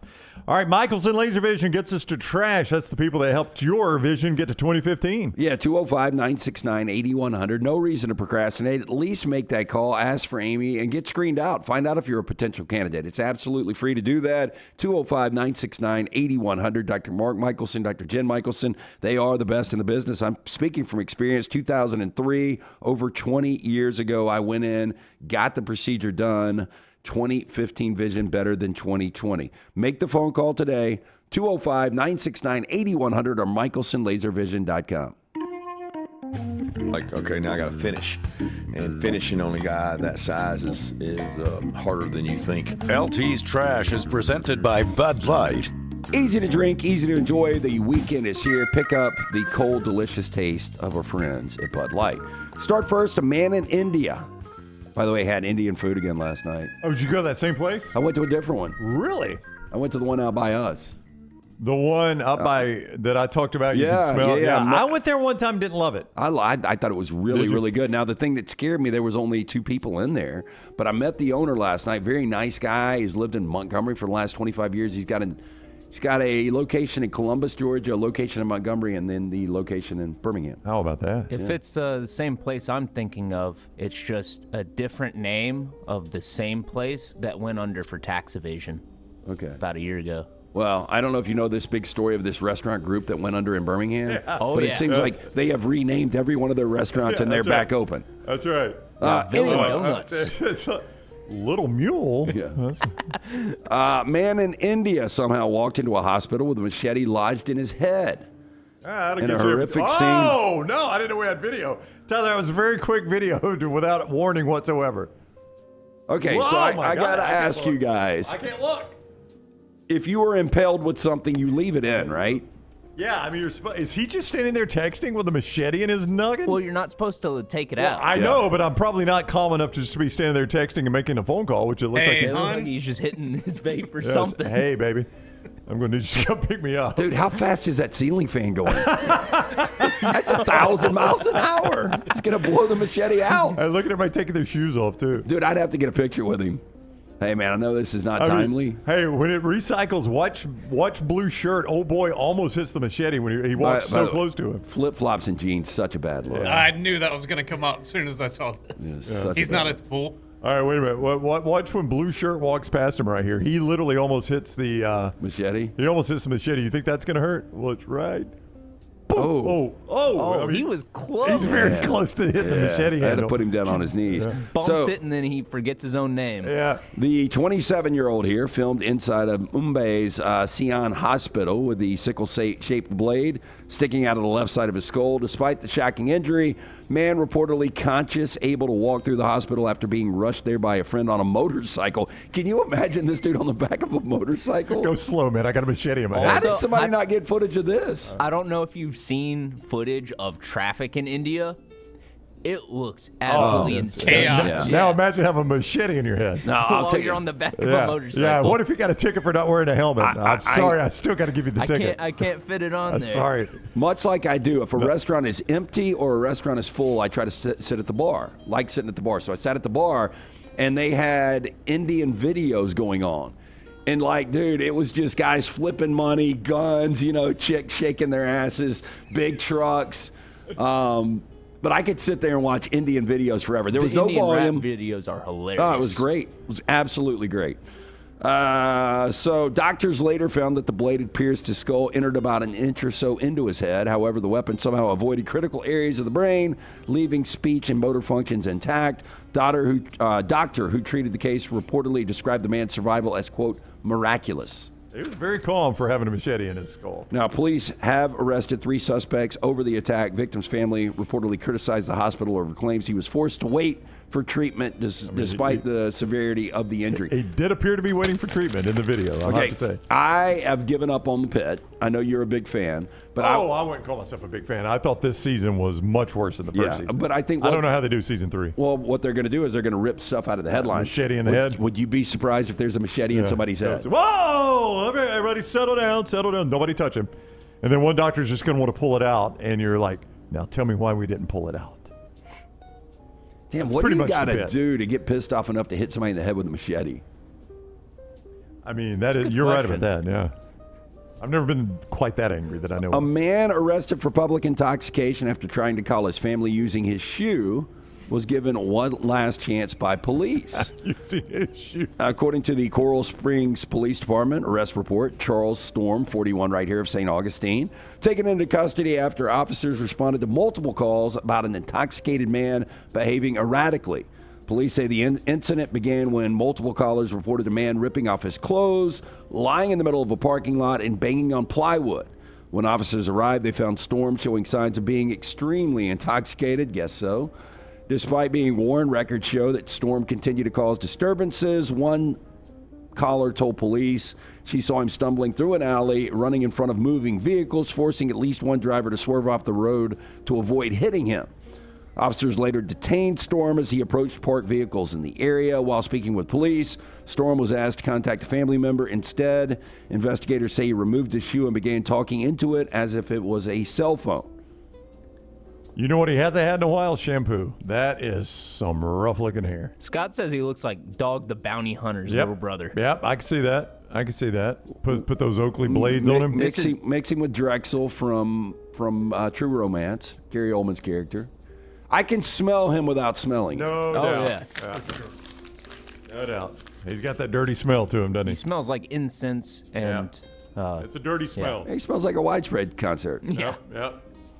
Married couple is facing felony charges after reportedly admitting to burning a drone in their fire pit after discovering the $1,200 item had mistakenly landed on their Florida property. Investigators say that Christopher Paula, 40 years old, was flying a DJI Mini 3 Pro drone when it lost communication while in flight over his Port Lucie neighborhood. Now, the drone, Paula told police, was programmed to automatically return to his home point when connection is lost. However, instead of flying back to the residence, the wayward drone touched down in the backyard of a house owned by Sandra Marcellus, 43 years old. Marcellus, who bought the property in 2016, lives there with her husband. Using a GPS tracking feature, Paula determined his drone's last known position was in a nearby backyard. Paula said when he knocked on the home's front door, a woman's voice came through the Ring doorbell camera and declared, quote, "You don't have an effing drone anymore, sir." Paula then contacted police, who then spoke with Marcellus about the drone situation after reportedly admitting that she and Daniels burned the drone. Marcellus said the couple had experienced ongoing issues with drones flying over their property. Are these mugshots? Did they get arrested? Indeed. They got arrested for this? Well, They were arrested. Criminal mischief. Charges classified as a felony since the value of the drone exceeds $1,000. It's a $1,000 drone that landed in my yard. Okay, so you just get to break it? How do I know they weren't spying on me? They weren't trying to take nefarious photos of me naked sunbathing in my backyard. Dude, does that guy look just like John Lucas? I don't remember what John Lucas looks like. I think you're going to need a bit more proof before you break somebody's $1,000 drone. Well, don't land it in my yard. Well, the story was it lost connection. Especially while Brown's sunbathing naked. Naked sunbathing, as Scott points out. No, what is the... I mean, I just don't see a crime so here. you're saying you don't want anybody peeking? I don't, well, Tyler. Let me ask you this. What is the protocol? If you've got a pool and you're laying out at your pool and somebody flies a drone and they hover over your pool, can you blow it out of the sky? I have a friend of mine. We have a mutual friend that likes to, in the privacy of her backyard, lay out topless. Okay, but there's nobody. But a drone flew over one time, and I'm like, does Dunaway have a drone? No. A drone flew over one time, and I'm like, I don't know what the protocol is for that. Well, probably I think not destruction of private property. No. But if you're it's on my over private your property, your airspace. Yeah. I don't see this as a crime. Your airspace? What are you? No. If I'm out at my pool and somebody flies a drone and they hover over, I'll throw rocks at it or something. If it's hovering over my pool. I've seen plenty of people do that. But if it lands in my backyard, I do not see the crime here. Gotta be honest with you. If I'm on the jury, these people walk. Have you ever seen the movie Good Boys? Drone over neighbor's pool. It's not good. Don't watch it. Waste of time. Finally, a group of Mississippi middle school students are being praised as heroes after stopping their school bus from crashing when the driver passed out behind the wheel. We seem to have this story like once a year. Yeah, I know. But boy, I saw this video the other day. It's horrifying. I mean, that driver is out cold. He's taking a nap.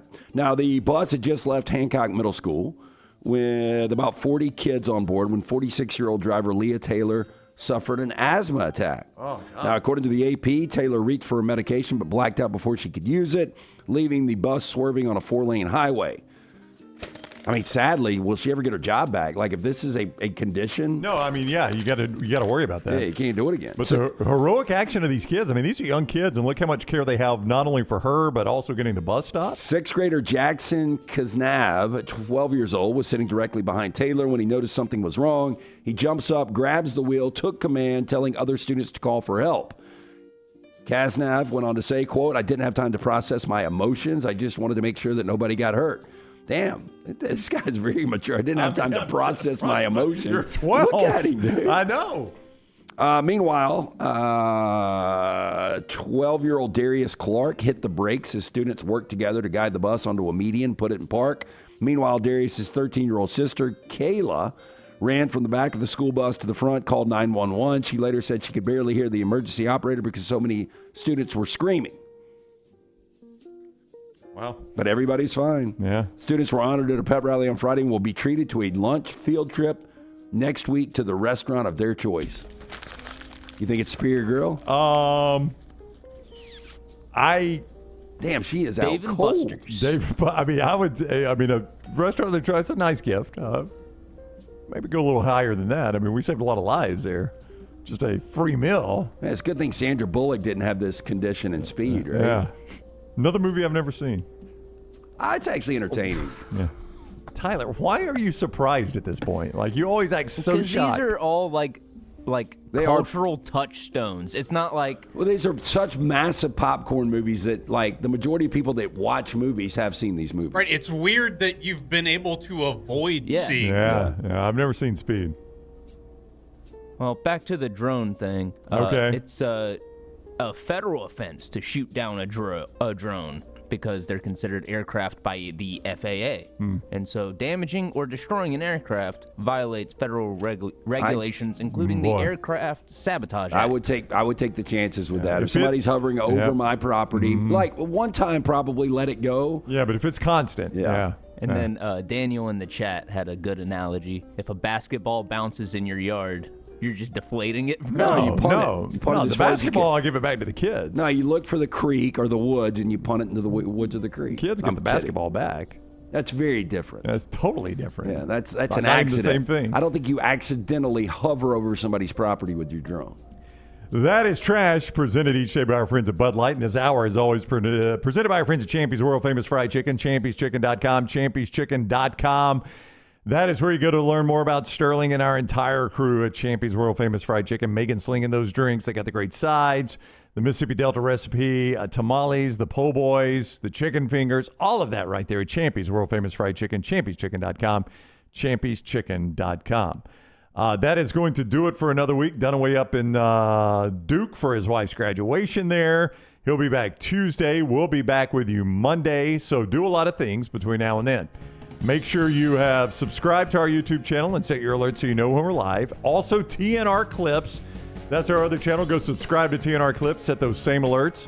Give us a thumbs up on this video. Share us on social media at Next Round Live. And Spotify is where we're on fire on audio download. So if you're downloading audio, Spotify's got both audio and video. We're on fire there, aren't we, Tyler? That's our fastest growing platform right now? On fire. On fire. We cannot stop growing over there, and it's a great platform. It's a great platform, so don't be a loser. Be over there on Spotify with us at Next Round on Spotify. You get everything.